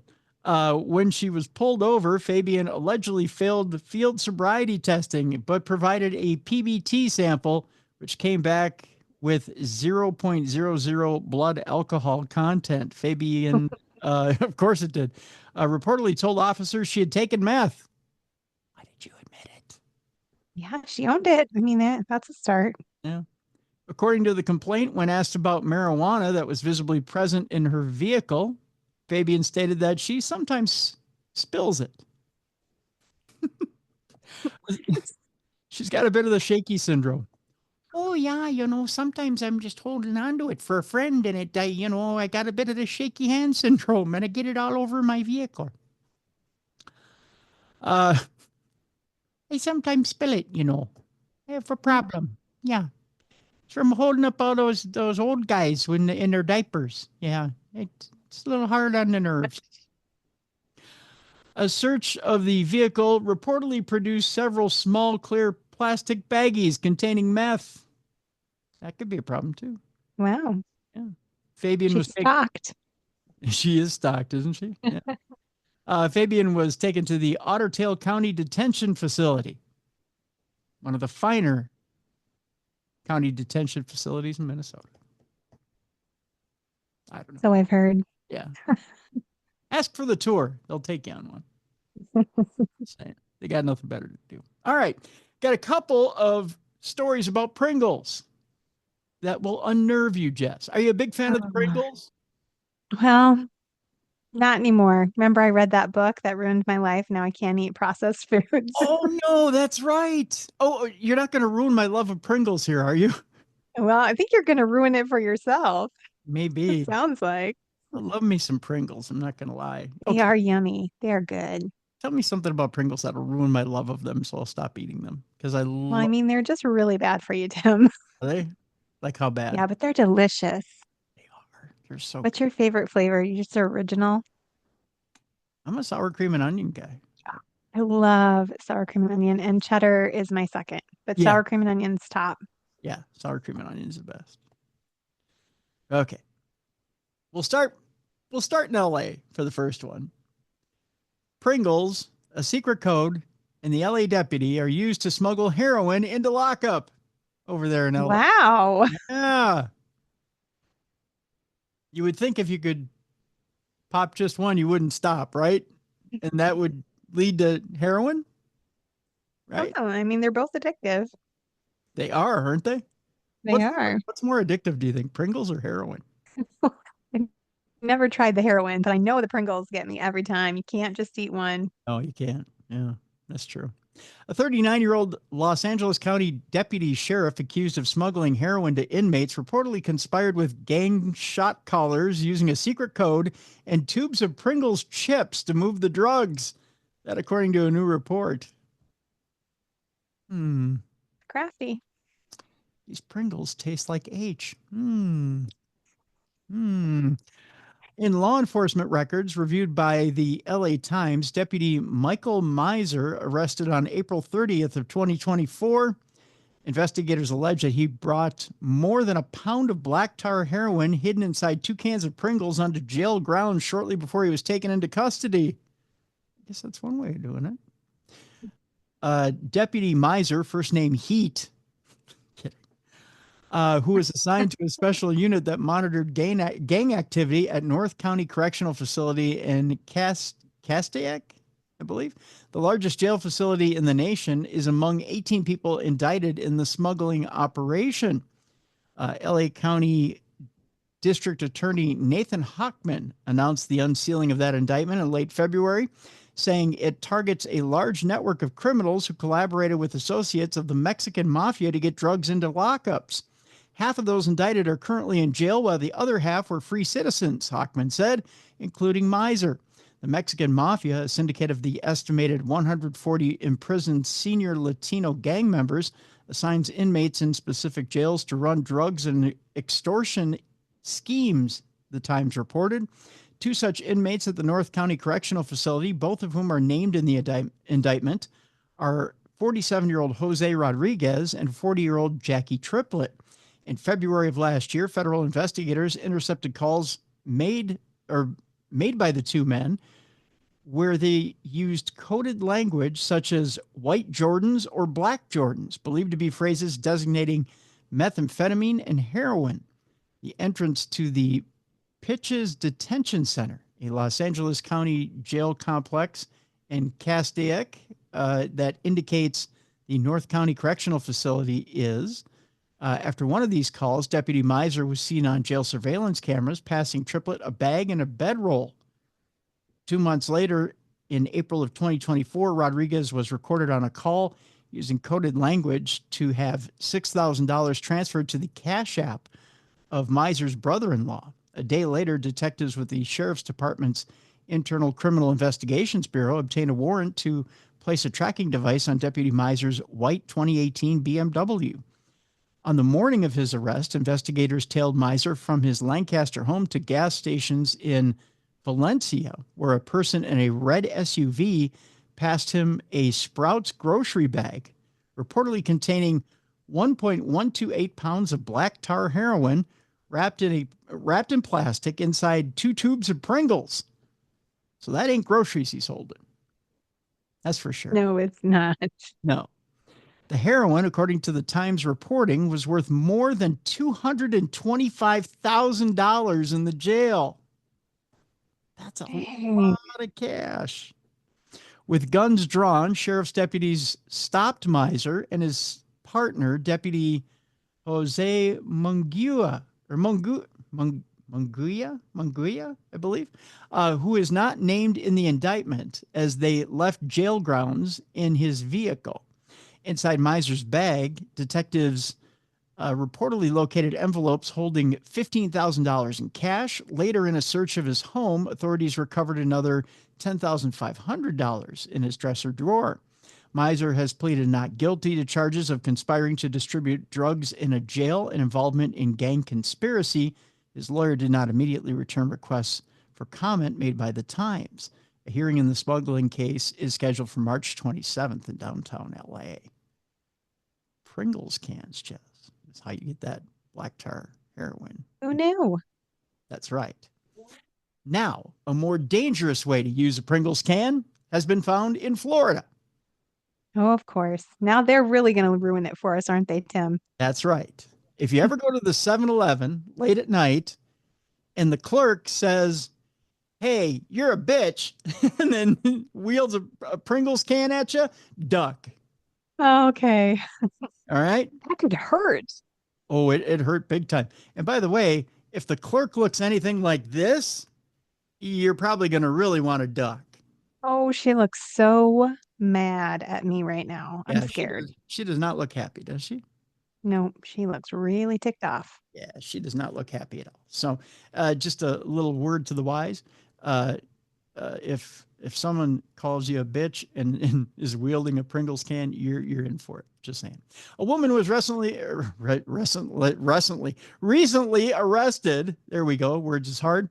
In Florida, after attacking a man with a can of Pringles and possibly causing him permanent disfigurement. Stop it. Seriously? Seriously. Oh my gosh. Permanent disfigurement, Jess. These stories are no joke tonight. I guess not, huh? 28-year-old Shanika Serdal stands accused of 1 count of aggravated battery with a Pringles can. Crazy. Yeah. What could she do with a real weapon? She's scary. Well, she is scary, yeah. Dang. That, according to the Orange County Sheriff's Office. The incident occurred on Thursday at a 7-Eleven on International Drive in Orlando. That's right, the home of Mickey and Universal. Pringles are no joke there, just saying. A deputy arrived in response to a call about a physical fight at the convenience store, according to a court document. The victim, a man, told the deputy that a male approached him and made a comment to him about his vehicle, according to the affidavit. Then inside the store, the victim asked the defendant if she was with the man who had inquired about the vehicle, police said. Somewhat abruptly, the narrative accounts for violence. That's right, they chose violence. The victim stated that Shanika eventually struck him in the eye with a Pringles chip can and took off running. Oh, they aren't very heavy. No, but they got the metal in the bottoms. If you hit just right. So if you use the edge, you bang and you stamp them. Yeah. You hit someone with a bag of chips, not going to happen. Nothing bad's going to happen to them. You stamp them with a Pringles can. Yeah. That's a whole new ballgame. Well, speaking with the victim, according to the affidavit, I observed that the victim had a significant cut on his right eyebrow and below his eye, causing him to bleed. Oh, they busted him the hard way. That's what they call it in wrestling, when they get you right in the eyebrow here. This is like a soft spot. So if you hit a guy with enough times with a knuckle right here in that soft spot, you'll bust him and you'll bleed like real hard. Maybe she's a wrestling fan. Maybe she knows the moves. Let me guess. Florida hitting somebody with a Pringles can and busting them hard way. I think she's a wrestling fan. Yeah. I think so too. I would think Shanika probably even wrestles. She might. If she knows that trick. The cut looked significant and appeared that it would leave a scar and permanent disfigurement. I think Shanika knows how to bust people the hard way. Later, law enforcement caught up with Sirdal south of the 7-Eleven. After the victim identified her as the alleged culprit, she was detained and brought back to the scene of the crime. Is that your 7-Eleven can? Is that blood spatter that you caused? I asked Shanika what happened, and she advised me that while inside the 7-Eleven, the victim was saying rude things to her and being disrespectful, the deputy writes. Shanika said the victim at one point called her a C word. Ooh, bad choice. And it wasn't Chip. And she wasn't having it. That's right. Shanika admitted that due to the victim being rude to her, she hit him. Well, how do you like them? I mean, some people aren't playing, I guess. That's right. The man who was attacked, however, said he was not being rude at all. As I pulled up to the 7-Eleven, there was a guy sitting outside, and as I got out of the car, he said something under his breath, so I ignored him, and I walked into the 7-Eleven, the victim told the deputy. As I was standing in line, there was a young lady in front of me talking to the cashier. She seemed like she had been drinking. So she stood to the side, and I was about to pay for my drink, and I asked the young lady if she knew the guy outside. The victim told police Sirdal then turned around and hit me in the eye and above my eye with a Pringles chip can and split my brow above my eye. She's like, how dare you ask me if I'm with that guy? That's right. That's it? That piece of chip, bang, and then right over the eye. A 7-Eleven employee subsequently vouched for the victim's version. Wow, really? Yep, said the guy's telling the truth. That's crazy. Male customer got hit in the head by a can of Pringles, the employee told the deputy. All the guy was doing was informing me of another male customer that was laying down on the side of the building. The female called the guy a bitch and whacked him with the Pringles, which literally went flying down one of the aisles. The male customer's eyebrow was split wide open. The deputy said the defendant was eventually found with a can of Pringles on her person because she needed the souvenir. I don't know. He asked her if she paid for that can, and she allegedly replied that she was unsure, according to the affidavit. In my mind, I envision her double fisting the Pringles, and so she throws one and then she walks out with the other. Oh, yeah, yeah. You think? The decoy Pringles. Yeah. Yeah. She's like, Ninja move. So what do you hit them with the pizza Pringles and then you keep the sour cream and onion?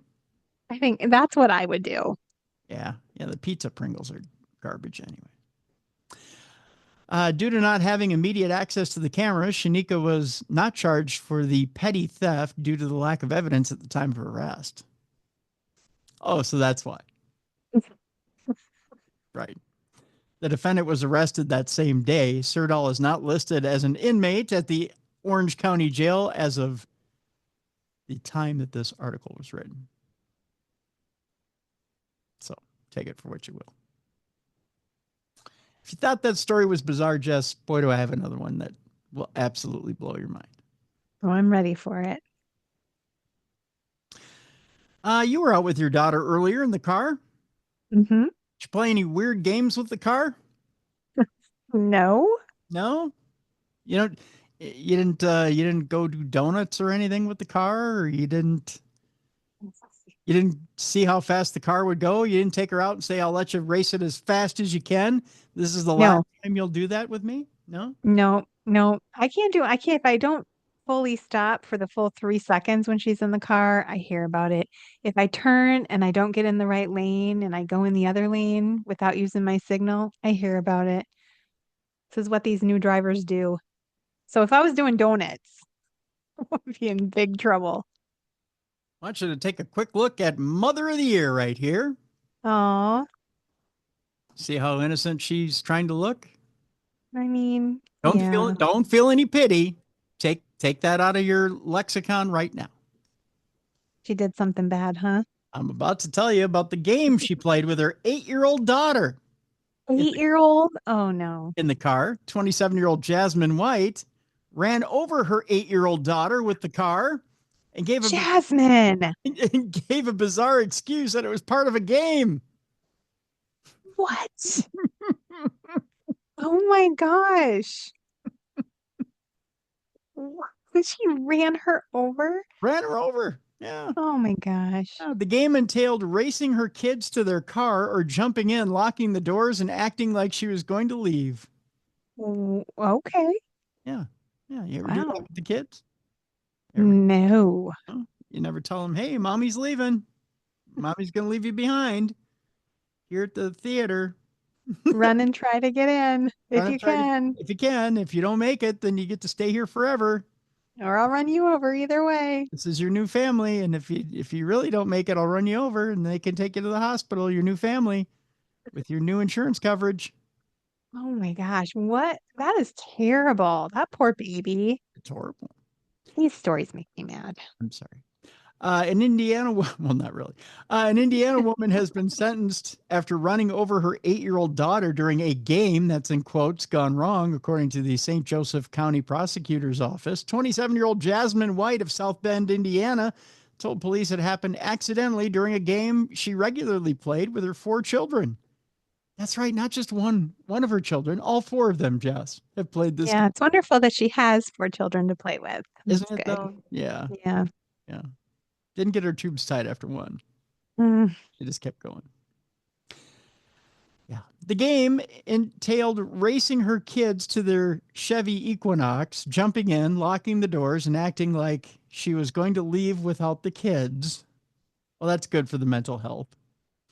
One of the children told an investigator on the scene that they didn't like the game, but their mother continued to play it because evidently she thought it was funny. I don't know. No kidding, they didn't like it. It's so scary. I wonder how old the other ones were. Yeah. On August 29th of 2024, during a session of the game, White reportedly began driving approximately 15 miles an hour within her apartment complex parking lot while her 8-year-old daughter was outside clinging to the car door's handle.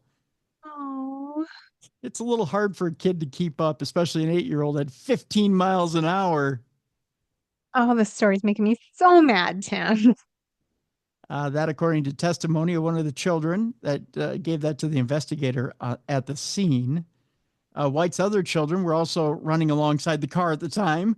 The 6-year-old child said White was aware that the 8-year-old was hanging onto the door handle as she drove. White's 6-year-old child told the investigator her mom was driving faster than she usually did, and the 8-year-old was hanging onto the door handle and ended up getting hit by the vehicle after her foot got caught under the rear tire of the car. Oh my gosh. Mm-hmm. The little girl fell to the ground and hit her head, suffering severe head injuries and losing 5 teeth. It was at this point that she was in critical condition after the incident and was released, or has since been released from the hospital. In January, White pled guilty to 2 counts of child neglect after initially pleading not guilty to the charges. White was sentenced to 9 years with 5 years suspended. She will serve 4 years in St. Joseph County Community Corrections Work Release Program for the St. Joseph's County Prosecutor's Office and will be on probation for 2 years after that. So I ask you this, Jess, fair punishment? Nope. She deserved more. She could have killed that child. Yeah. Whether she meant it or not, it should have been something more like attempted manslaughter. Is that a thing? Should have been attempted murder. Right? Yeah. But all it was that's child bad. neglect. Yeah, that's a little more than child neglect, I hate to say. There should have been some sort of intent there. That's for sure. But Yeah. no intent shown there. So I'm going to definitely need a palate cleanser after that story. we have an interesting palate cleanser today, by the way. Oh, Very, very odd. All right. Our next story has to do with a man who was accused of robbing the same store 5 times. Evidently, he didn't get the idea that you can move on in your career, I guess. he's a creature of habit, Tim. That's right. We go to Aurora, Colorado, Jess, where an Aurora man was arrested last week for a half dozen armed robberies of gas station convenience stores. 5 of those robberies occurred at the same store. He's only 20, though, Jess. I mean, we can cut him a little slack. All right, he's just a kid, but Yeah. 20-year-old Ross Wessner was taken into custody on March 4th, 9 days after the most recent robbery. Wessner held up the Shell gas station at 3385 South Tower Road 5 times, according to the Aurora Police Department, and the 7-Eleven at 18883 East Hampton Avenue once. According to a search of online criminal records, Wessner was arrested by Denver police in May of 2023 on an aggravated robbery charge. He quickly bonded out, but underwent 2 mental health evaluations ordered by the judge. That charge was dropped and the case was closed in September of 2024. Wessner's first robbery in Aurora happened in July of 2024 per Aurora PD, 2 months before Denver's case was dropped. While arrested on 2 felonies by Aurora PD, Wessner will learn the number of charges being pursued against him by the 18th Judicial District prosecutors on Tuesday. Aurora PD credited its gang robbery investigative team, or GRIT, with Wessner's arrest. I don't think they had to work too hard on this one, Jess. I think they pretty much found him in the same spot. They're like, Ross is back. Yeah, guess who's back? Mr. Wessner's back. And he's got the same ski mask on and the same gun. And yeah, Ross, we know it's you.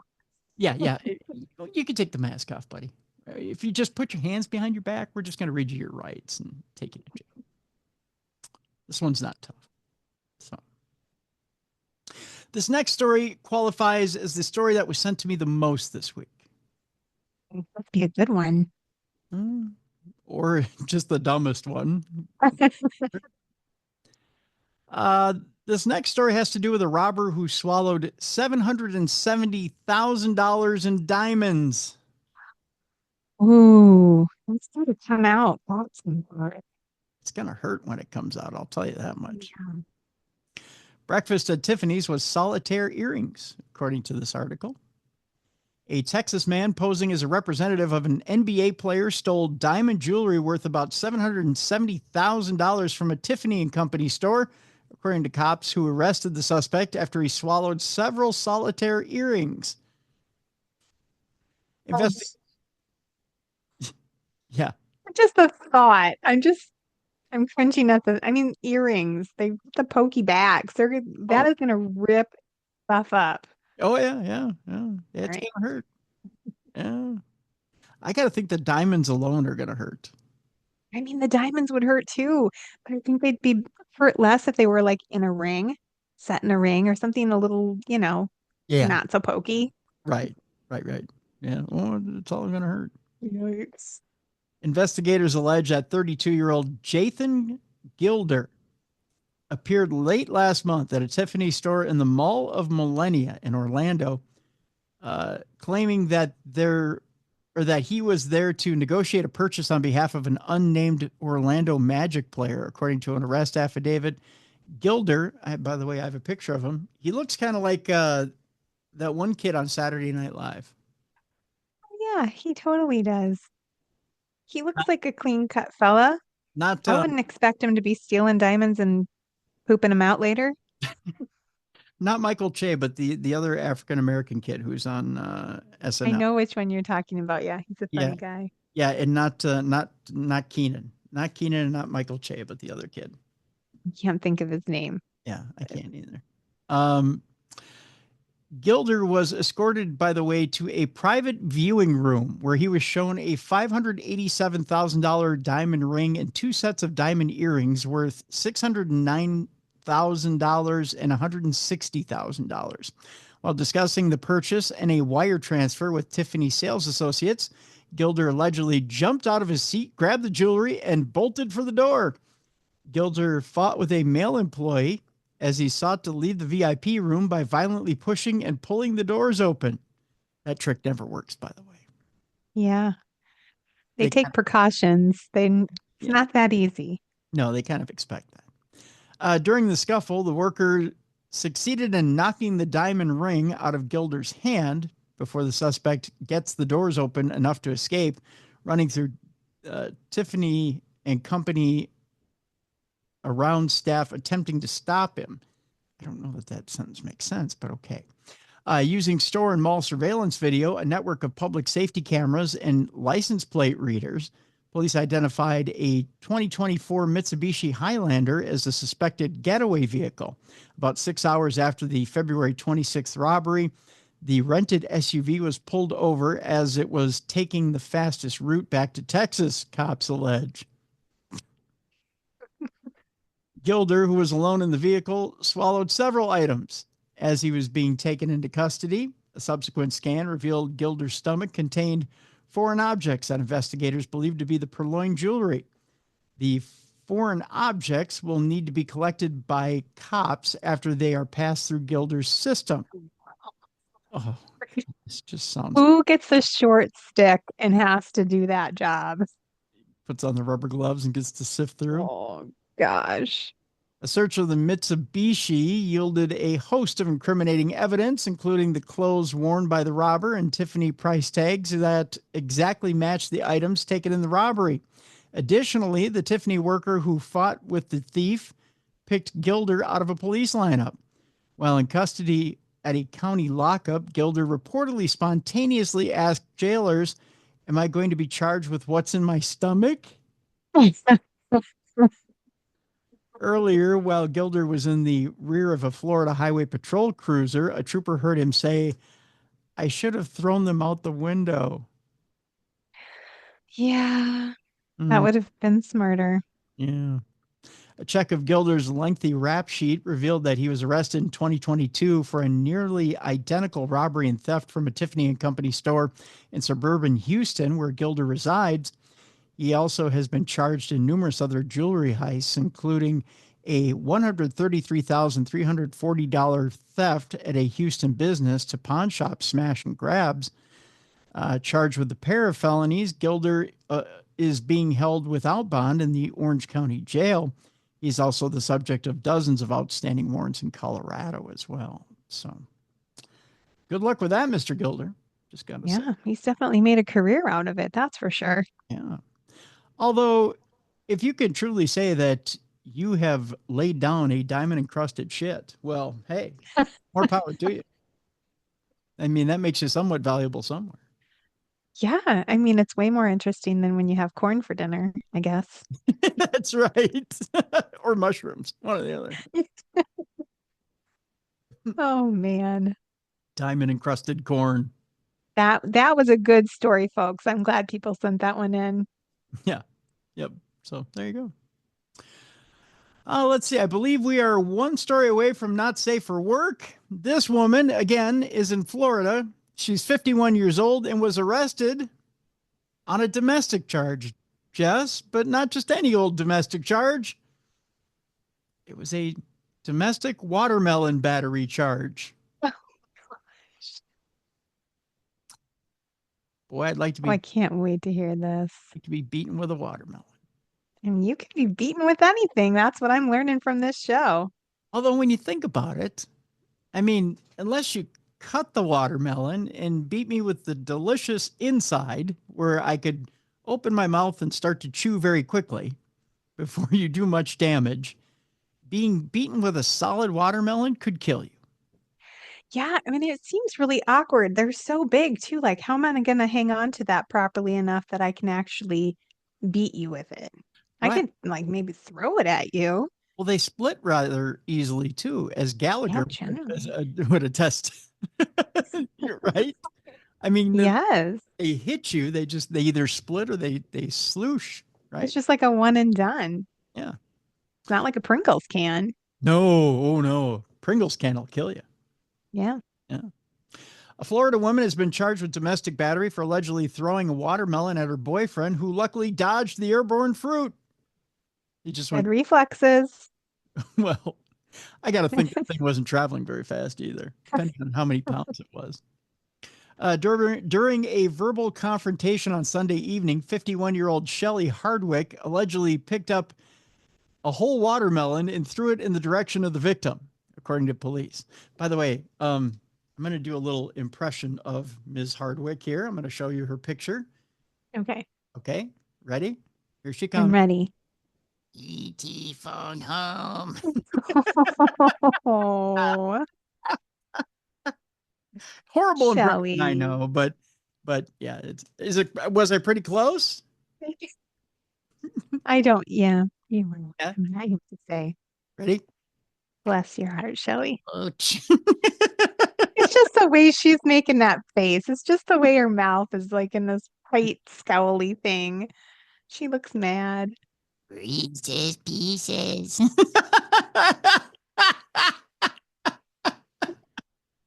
Shelley, I think you're beautiful. Oh, I didn't say she wasn't beautiful. I'm just saying. Can you draw the parallel there? I told you. Yes, you nailed it. Okay, thanks. I'm not saying you're wrong. I didn't say it. You are. I'm just saying. You are spot on. Okay, thank you. Like we said, the 56-year-old man quickly moved out of the way of the incoming watermelon, the weight of which was not disclosed in an arrest affidavit, probably because it crumbled into a million pieces. It's hard to weigh slush, you know? Well, that's easier than cutting it. Sometimes cutting it is really a pain. It I'm is. going to do that from now on. I don't want to cut it. I'm just going to throw it at someone. It's true. Hardwick told cops she threw the watermelon only out of frustration, but denied tossing it in her beau's direction. Heads up. Upon arrival at the pair's residence, a motel in Dunedin, which is a Gulf Coast city, cops noticed that there was watermelon seeds on the victim's face and clothing. Sexy. Ouch. Ouch. Hot. You just see her picking him off his face with that one finger. Well, she must have gotten it pretty close if he was covered in the watermelon innards. That could have been like blowback off the wall or something. Exploded, yeah. Hardwick was arrested for domestic battery, a misdemeanor. After spending a night in jail, she was released from custody on her own recognizance. Then you know where she went? Should buy more watermelon? Oh. Come on, these are obvious, Jess. Oh, Tim. Throw any softballs. I know, you really are. A judge has directed Hardwick, who has pleaded not guilty, to have no contact with the victim. Additionally, the judge ordered Hardwick to be outfitted with an ankle bracelet that monitors alcohol consumption. So they think she was a little intoxicated, are you saying? I mean, I don't know. She looks quite intoxicated. Remember that scene in E.T. where E.T. had a little bit too much to drink? Yes. Yeah, right? I mean, just saying. Oh. Sorry, Shelley. Don't do stupid things and we won't laugh at you. That's right. All right, it's time now for Not Safe for Work. The way this works is if you got kids in the room, take them out for a little ride in the car, play a little game with them so they don't have to hear. Oh, no, I'm sorry. We don't do that anymore. I'm sorry. Put him down in front of the TV with a little ET. How about that? A little ET, that's right. And if you're at work, well, then earmuffs for the boss. We're going to read you some stuff that you probably shouldn't be airing for any of your coworkers or your boss in 5, 4, 3, 2, 1. Ladies and gentlemen, he's the one we call Dr. Urine. He's the one that makes you feel all right. He's the one we call Dr. Urine. He's going to be your Frankenstein. Dr. Urine cuts a pee deal with prosecutors. What? Dr. Urine, Jess. Dr. Urine. Okay. Is that really his name? He's a Florida doctor. Let me show you a picture. Oh, Dr. okay. Urine. He's smiling because the flow is all right with him. Look at him. He looks happy. Well, when your urine stream is clear, you're a happy guy. It turns out that an internist doused his Florida rival's office with gallons of rank fluid. Ew. Yeah. Ew. How would you like to have your office doused with smelly pee? No, I don't even like it when my dogs have a little accident in here. Some freaking doctor comes and throws it in my office. I'd be so mad. In a plea deal, a Florida doctor has admitted to dumping gallons of urine on the front door of a medical practice and has agreed to perform community service, pay restitution, and write a letter of apology to the targets of his body waste bombardment. By the way, a great name for an album, Body Waste Bombardment. So good. I have to say, though, it's kind of wasted in Florida. I mean, I'm sure it still stinks, but can you imagine someone doing that in Minnesota in the middle of winter? And then you've got heat ice. Better yet, you do it on a below zero day and let it melt slowly in the springtime. So you don't get the aroma right away. Yeah. It melts and then it slowly comes And then it up. stinks. But yet people are still slipping on it and falling on it. And oh, that's torture. double whammy. Yep. A judge has approved a pretrial intervention agreement struck by prosecutors with 59-year-old internist Giovanni Baula. He's a Baula with the urine. He was arrested last year for criminal mischief. A copy of the agreement was filed in court on March 5th. If Baula successfully completes the 12-month PTI program, don't ask me what PTI means, the felony count will be dismissed by prosecutors. The agreement states that Baula acknowledges and accepts responsibility for the urine attacks. It was a pee-pee attack. And that such acknowledgement is the first step in rehabilitation. Baula was busted for twice dousing a St. Petersburg doctor's office with gallons of fluid, which had the odor of urine, according to the arrest report. The office was occupied by Dr. Dylan Dinesh, who had purchased Baula's medical practice in 2022. Well, he bought your office. Why would you douse him in pee? That's crazy. So he's just like mad that he's not there anymore? We'll find out here.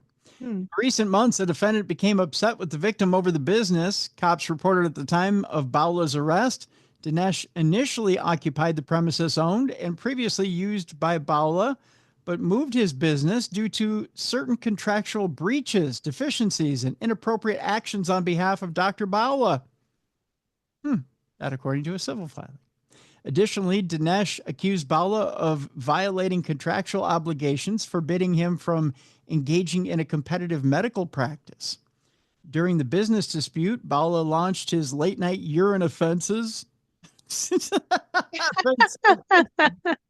By the way, Late Night Urine Offensives is also a great album name as well, which were recorded by surveillance cameras. So yes, there's video.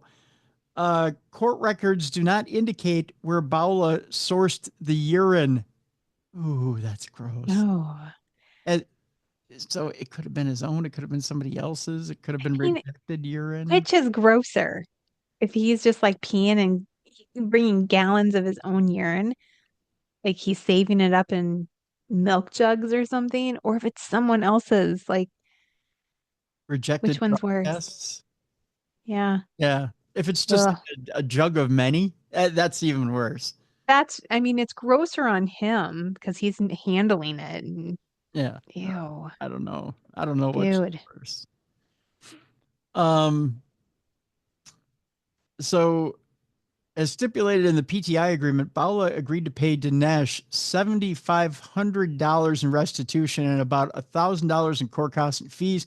He'll also perform 20 hours of community service and be subject to random drug testing and psychological evaluation and treatment. Baula must also write a letter of apology to Dinesh and an administrator with Dinesh's practice and have no contact with either of them.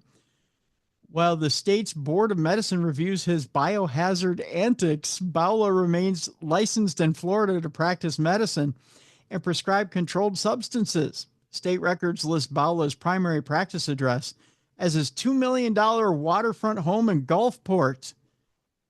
And by the way, around that home, Jess, a moat of pee. I'm kidding. I don't know. I have no idea. But I just imagine that it has a moat of pee around it. It makes sense. Yeah, it does, doesn't it? Okay, speaking of a moat of pee, I pulled an unusual story that relates to that story because as long as we're talking about things of the urinary tract that throw us off, let's talk about the urinary tract for a moment, shall we? All right, let's do it. Specifically, things that could happen to you if you're in compromising positions, especially while drunk, that could potentially be grosser than gross. And we're talking medical conditions, especially if you're a male. All right. The headline is Alarming Occurrence. Doctors discover maggots in a man's penis after flies were attracted to a foul smell. Oh, probably not. Oh, my gag reflex. The face you just made. I hope people are watching this on video. Oh, that's so bad. From a man who got food poisoning in his penis to another whose scrotum swelled to the size of a beach ball, here's a roundup of medical case reports involving Todgers. Doctors were shocked to discover maggots crawling inside a man's penis and bladder. The 76-year-old patient went to the hospital in Nepal complaining of bloody discharge oozing from his member. 2 years ago, he had been diagnosed with an enlarged prostate, which is a common condition. The prostate is a small gland in the pelvis between the bladder and the penis. When the prostate became enlarged, it can press against the bladder and the urethra, the tube that carries the urine out of the body, making it difficult to pee. In his case, published in the International Journal of Surgery Case Reports, doctors said the blockage was severe enough that he needed a catheter inserted to help him pass urine normally. Ouch. When the medics examined him, they found live maggots burrowing into an open wound near his urethra. Oh, this poor man. That ain't normal. How do you not notice that? You would think you would feel them wriggling around in there. Oh.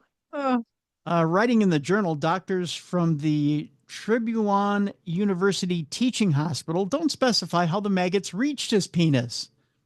I'm guessing they crawled.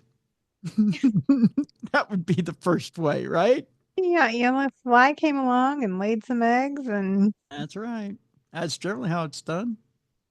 However, they note that flies are attracted to foul-smelling discharges from body openings where they lay their eggs. These eggs then hatch into maggots. And they said that his wife had been taking care of his personal hygiene. So note to self, kids, don't let your wife wash your wiener. He must hate him. Yeah, she probably never touched it. Or if she did, she just took the wash rag and kind of whipped it. It kind of begs the question, why was it just out there for a fly to come along and lay eggs in the first place? Shouldn't he be covered up? Maybe she didn't bother. I guess. If you're ready for even more disturbing, Jess? It can't be worse than that, Tim. Some baby maggots called larvae were spotted wriggling through his urethra, raising fears they had made their way into his bladder. Oh, God. A cystoscopy, where a doctor uses a camera to examine his urinary tract, confirmed there were suspicions the tiny parasites had invaded his bladder. The condition, known as urogenital myiasis, Your asses, not mine. happens when flies lay eggs in open cuts or moist areas. It most commonly happens to patients with poor hygiene or mobility issues. The man who had suffered a stroke was dependent on his wife to keep him clean, and he was an easy target. Doctors immediately set to work using turpentine oil to force the maggots to surface before manually removing them. Oh, this poor man. I hope his wife is charged with neglect or something. She has to be. This is terrible. His bladder was then flushed with saline solution, and he was given a dose of ivermectin, which is, again, a drug used to kill parasites. After an 11-day hospital stay, the patient was discharged with a clean bill of health. And then the wife was told, just don't whip it with a wash rag. You actually have to do something with it. She needs to be fired. Yeah, she needs to be jailed. A follow-up cystoscopy confirmed no remaining larvae, and he was later, And he later underwent circumcision to reduce the risk of further infections. So he wasn't circumcised. Oh, Yeah. oh my! I hope they put them to sleep when they were doing all of this. I hope he was not awake for all of the flushing with turpentine oil and. Can you imagine the torture if he wasn't anesthetized somewhat? Yeah. Oh. Doctors treating the man wrote, the discovery of maggots in both the penis and urinary bladder is an uncommon and alarming occurrence. They said urogenital myiasis. It's uriasis. I love that line, by the way.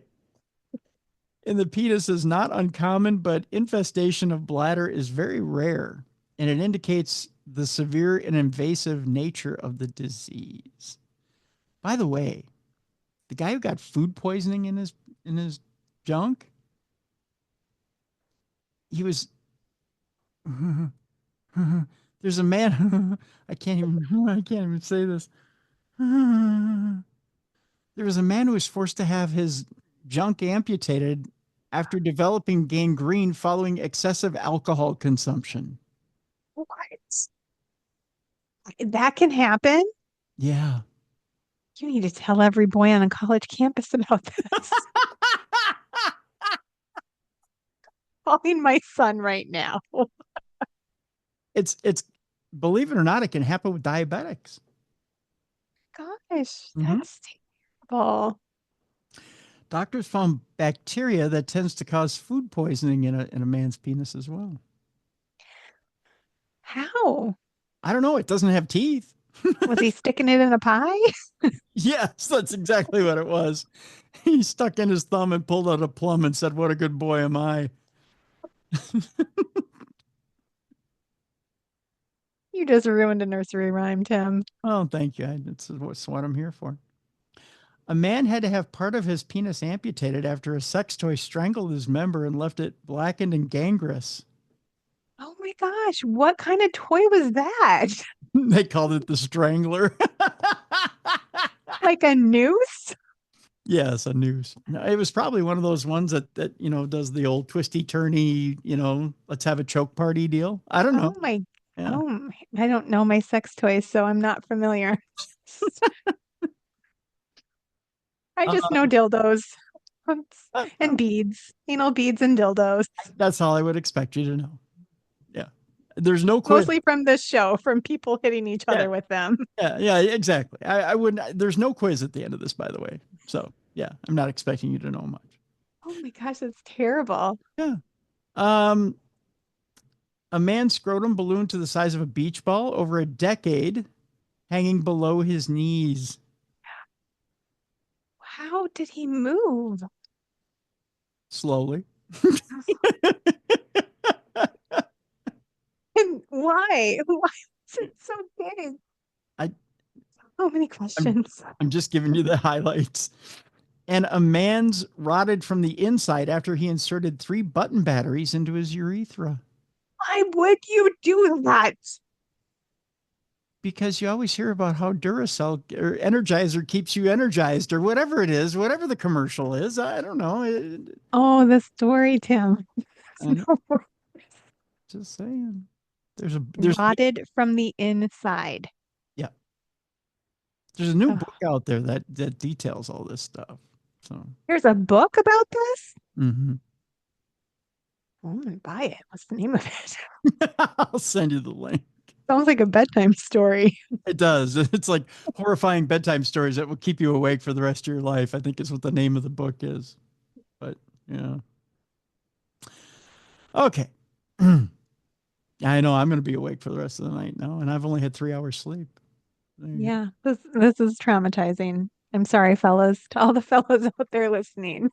Well, let's traumatize the ladies, and then we'll have a shall we? And then we'll be done. All right. Here you go, ladies. Here's one to even it up for you. They've talked about all the different issues down at the border, so to speak. One disgraced border agent admits he ordered women to expose their breasts if they wanted to enter the U.S. What a jerk. Fire that man. I think he has been. He's a former border agent now.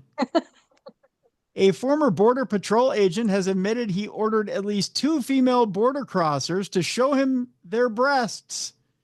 In one case, telling a woman she couldn't enter the U.S. until she complied. This according to a shocking report. What a jerk. 53-year-old Shane Milan. Yes, you can now have his head put on targets that you can shoot at, ladies. Pleaded guilty to 2 counts of deprivation of rights under color of law last week. I didn't even know that was a charge, but now we know. Wow. Admitting that he demanded multiple women, this is multiple women, to lift up their shirts and expose themselves to him as he conducted virtual hearings at the Eagle Pass crossing in Texas. Can you believe that?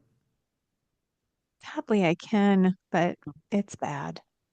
Milan was based in Jefferson County, New York, but conducted interviews via webcam. He wasn't even in Texas.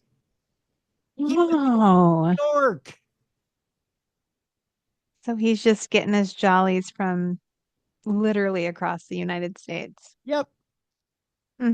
So you don't make it in unless you show me the girls via webcam. And that actually worked.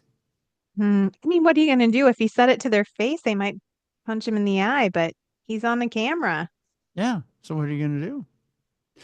During one such interview on August 10th of 2023, Milan told a woman with a 1-year-old child that he needed to see a tattoo on her chest.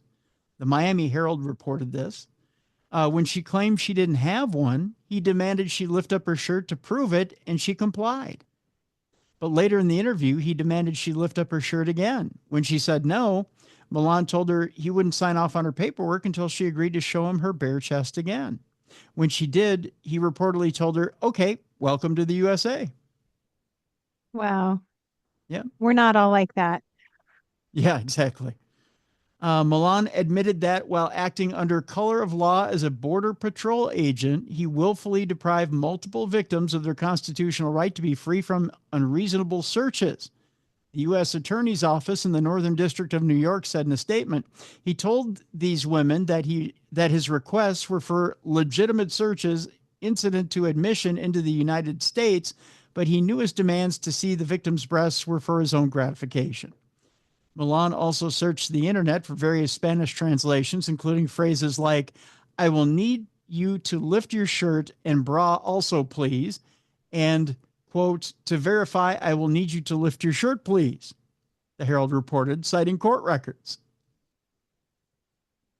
So those language programs really do come in handy, Jess. Especially if you're a perv. Yep. Milan will be sentenced in July. He faces up to only... How many years in prison do you think for this? Oh, probably just a couple. You're right. Only 2 years in prison. Yeah, unfortunately. But the fine is $200,000. That hurts. That'll take a chunk out. Yeah. Because I don't think that. I don't think border crossing guards make that much money. No, I don't know what they make, but 200,000, that's legit. You're going to feel it. Yeah, you're going to feel that one. As opposed to, at least he didn't have to get to feel any of these women. He wasn't there in person. I mean, it is better that he wasn't there in person because what would he do? Like, probably more than that. Yeah. Clearly has issues. Yeah, he was only one step away from actual physical sexual assault.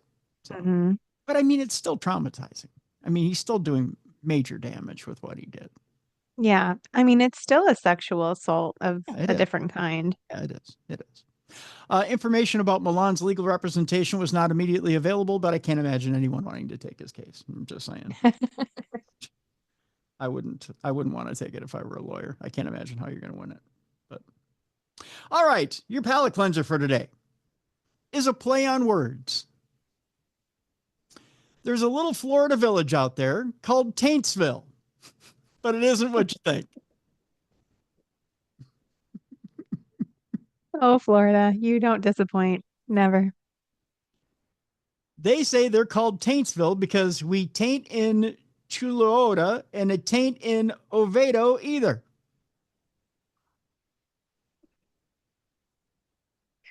It's not because Florida is the asshole of the nation, which I came up with. We go to Seminole County, Florida, and those driving east along County Road 419 might see a sign at the side of the road with the name Taintsville plastered across it. We'd be stopping and taking selfies with that. Oh, God, yeah. In fact, as a matter of fact, this is what the sign looks like, Jess, right here. This is an actual road sign. Oh, my gosh. It says, We would probably be taking that off of the metal. I mean, I know it's against the law, and like taking that home so we could hang it up in our office. oh, yeah, Taintsville. I would, it's the village of Taintsville. I would request a sign be sent to us. Yes. Welcome to Taintsville. Welcome to Taintsville. Well, not a commonly known area, Taintsville is a small unincorporated village nestled between Oviedo and I believe it is Chula. I can't say it. I said it before. Chulota. There you go. Chulota. Right. It's nestled between two things, just like the taint. That's right. See, Taintsville. Its name might evoke a more vulgar connotation, but it actually stems back to the 1970s when it was okay to take a look at your taint between two towns. Just saying. According to a local historian, Jason Byrne, the county used to have many in-between areas, a wilderness between major towns, and this was one such area. Rumor has it this wilderness has grown out of control, that they don't keep it trimmed up. Exactly a taint. That's right. That's right. As a result of not belonging to any specific town, there was a lot of confusion for locals during this period. There were all kinds of venting about how letters wouldn't get delivered or how they would try to explain to people where they live, Burns said. Zip codes were around by then, but I think there was still a little bit optional. Not all roads had names, he said. However, residents didn't want to be lumped in with the nearby Chulota or Oviedo. They wanted their own identity. They taint this or taint that. They just wanted to be a taint. Right? They wanted to have a border, a soft, fleshy border between the two towns. Just saying. I get it.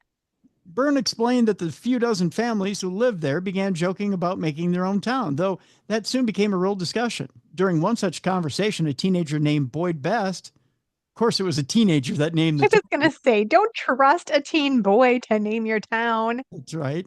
Was complaining about how hard it was to tell his friends where he lived. Byrne added, "We tain't in Chulota, and we tain't in Oviedo either," Best exclaimed, and then he giggled. And with that, the name Taintsville was born. It sounds so sweet and innocent, and yet so dirty. It is so dirty.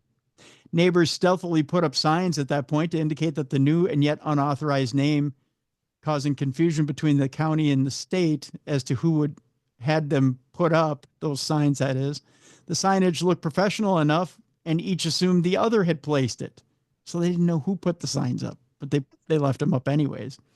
Byrne wrote, about a week later, the jig was up and the government removed the signs. Aw. They just took them home and stuck them on their walls. They're like, check this out, guys. Paintsville, dude. It's Paintsville. Despite the setback, villagers eventually persuaded a county commissioner to add the issue to the county's agenda at an upcoming meeting. County records show that the village was officially recognized as Taintsville in 1971. A resident named Ted Peterson told the county commission that every property owner he had talked to was on board with the name. That's right. We love our taint. That's what they said. And we love our Taintsville. Peterson stated their request was made in all seriousness, and they feel the quaintness of the name will be an asset and will draw interest. Nowadays, certainly drawing some interest. They feel the quaint of the taint, Jess, and by God, they want to be associated with it. I guess so. It wasn't called a taint in the 70s. Did that region just not have a name? It just didn't. No. It didn't. Nobody had a name for that part of the body. I think they did, but It wasn't taint. Yeah. Where did Nowadays, taint come from? where did taint? Well, it taint taint the asshole. Is that where it came from? So Yeah. the same thing? It was another teenage boy looking at himself going, well, it taint my penis and it taint my Yeah. butthole. Taint my balls, taint my asshole. So All right. yeah, that's where it came from. Yeah. God bless this story. It just made my entire day. Nowadays, the word taint has come to mean the area between a person's anus and genitals. It says it right in the story, Jess. In case you didn't know why That's this right. name is weird. That's right. Which leads to the village's name taking on a much more comedic meaning. See, they blow the joke for you. Well, they aren't going to blow the joke for you. I mean, if you pay a little extra, they will. But Yeah, that'll cost you $5 extra, Tim. that's right. It is definitely the connotation that word has taken in modern times, which I don't believe it had in the 70s, Burns said. That has made it all the more peculiar. Right, Burns says with a wink and a nod. I think taint was around in the 70s. Feel like it had to have been. I mean, Yeah. I don't know. I hope they have great festivals in Taintsville, though. I hope they really play it up. I think they probably do. Yeah. If you want to know more about the history of Taintsville and other locations in Florida, Byrne has a history blog, a Florida history blog. We'll put a link to it in the description of this program if you want to learn more about Taintsville. We'll just put it this way. The history of Taintsville, a little hairy, but we feel you can get through it just fine. Just keep your hands above board and try not to get lost in the weeds, so to speak. So, there you go. But that's your palate. I just want to know when we're road tripping there, Tim. Whenever you want. All right. Yeah. I'll be over in 20 minutes.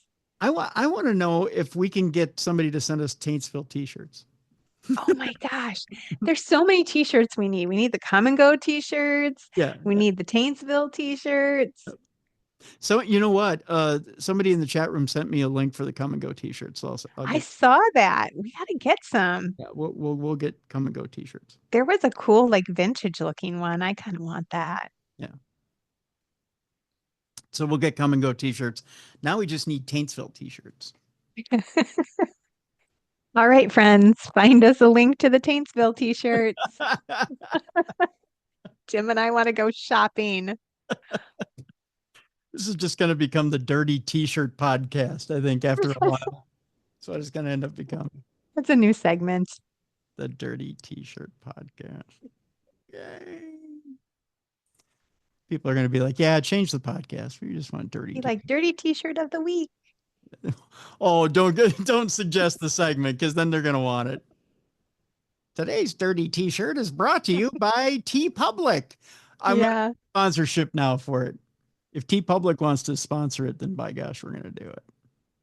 Just saying. You think we could do it? So I'll model it. There you go. Jess will model it. If we can get sponsorship, Jess will model it. Dirty t-shirt of the week.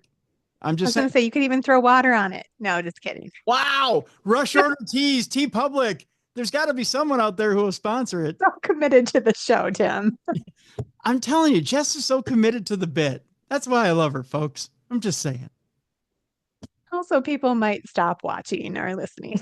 Are you kidding? Some of our highest watched video episodes are you. Oh, bless your heart. You just committed to a bit you can't get out of right now. I'm telling you. You just got yourself in trouble. I blame you. Yeah. Well, don't blame me. You're the one who said, I'll even throw water on it. It wasn't me. Didn't come out of my mouth, sister. Just saying. Anyways, so you don't get in any more trouble. What's new over there at jessicafreeburg.com? Sorry. You know what? Just books, guys. If you want to buy some books, you can find them there. Always love connecting with you guys on social media too. So you can find me on Facebook, Instagram, TikTok. Say hi. I love it. Yeah, buy a book. She'll throw water on it. I just got a box of them, and the UPS person must have spilled coffee on it because I've got a bunch that are covered in coffee. I'm like, what am I supposed to do with these? Say they're special edition Starbucks edition. Not quite a wet t-shirt contest, but adjacent. They were shipped from Colombia. I don't know. Oy. You know, I mean, there's always different ways you can spin it, Jess. I mean, there's got to be something you can do, right? Yeah, they should be worth more. They should be worth more. Yeah, but they're not. They're fancy. I'll dump some wine on them next. Yeah. Maybe a little Chinese food. There's got to be something, right? There's always. Anyway, that's what I have going on. That's right. That's right. I want to thank Ande Pliego for being on the show today. By the way, the book is amazing. You Are Fatally Invited is the name of the book. It is phenomenal. It's one of the best books I've read in the last 5 years. Present company excluded, of course. But it is a phenomenal book. I encourage you guys to go get it. Link in the description of this program. So go check that out. Boy, have we got a good week this week, Jess. Holy cow. Yay. Another good week. Let's see, how can I tease this? Tomorrow we've got Mally Fox in Supernatural News. Thursday, we have a couple of paranormal investigators with us, one of whom, again, you've seen on television. You know very well. He's been on this program once before. And will be back on television here shortly. Ooh. On a program that you've seen a lot of different investigators on. Another investigator is up and coming. And you've seen him a lot on social media. And has some really intriguing content. Oh, I'm so interested. I want to know. I'm excited. His stuff is really good. And he's a historian as well. Ooh, even better. Yeah. The two of them together are an intriguing pair. And I chose to put them both on together for a very special reason. You'll find out on Thursday. But it's going to be a very, very cool show. I can't wait. Yeah. So, yeah, we had a cool show coming up on Thursday. So, yeah. And by the way, I want to say thank you real quick to Katrina Weidman and Heather Taddy. We had to move some stuff around in order to get the show recorded last week, and they made a lot of they moved a lot of stuff around in order to get that show done. So I want to thank them both for moving stuff around because they have some very busy schedules. So I want to thank them so much for accommodating me and getting stuff done. Yeah. That was such a great show too. Yeah, it was fun. A lot of fun. So thank those ladies both. So that is what's going on this week with Darkness Radio. So that'll do it for today for True Crime Tuesday. For Jessica Freeburg, I'm Tim Dennis. Thank you so much for continuing to listen to us here on the best in true crime podcasting. We'll see you tomorrow for Supernatural News. And thank you so much for listening to True Crime Tuesday. For more audio and video archives of True Crime Tuesday, intriguing content, and cool swag, check out darknessradioshow.com. The executive producer of True Crime Tuesday is Troy Palmer. If you enjoyed today's show, make sure you like and subscribe. Thank you for watching. Join us tomorrow for Supernatural News with Jessica Freeburg.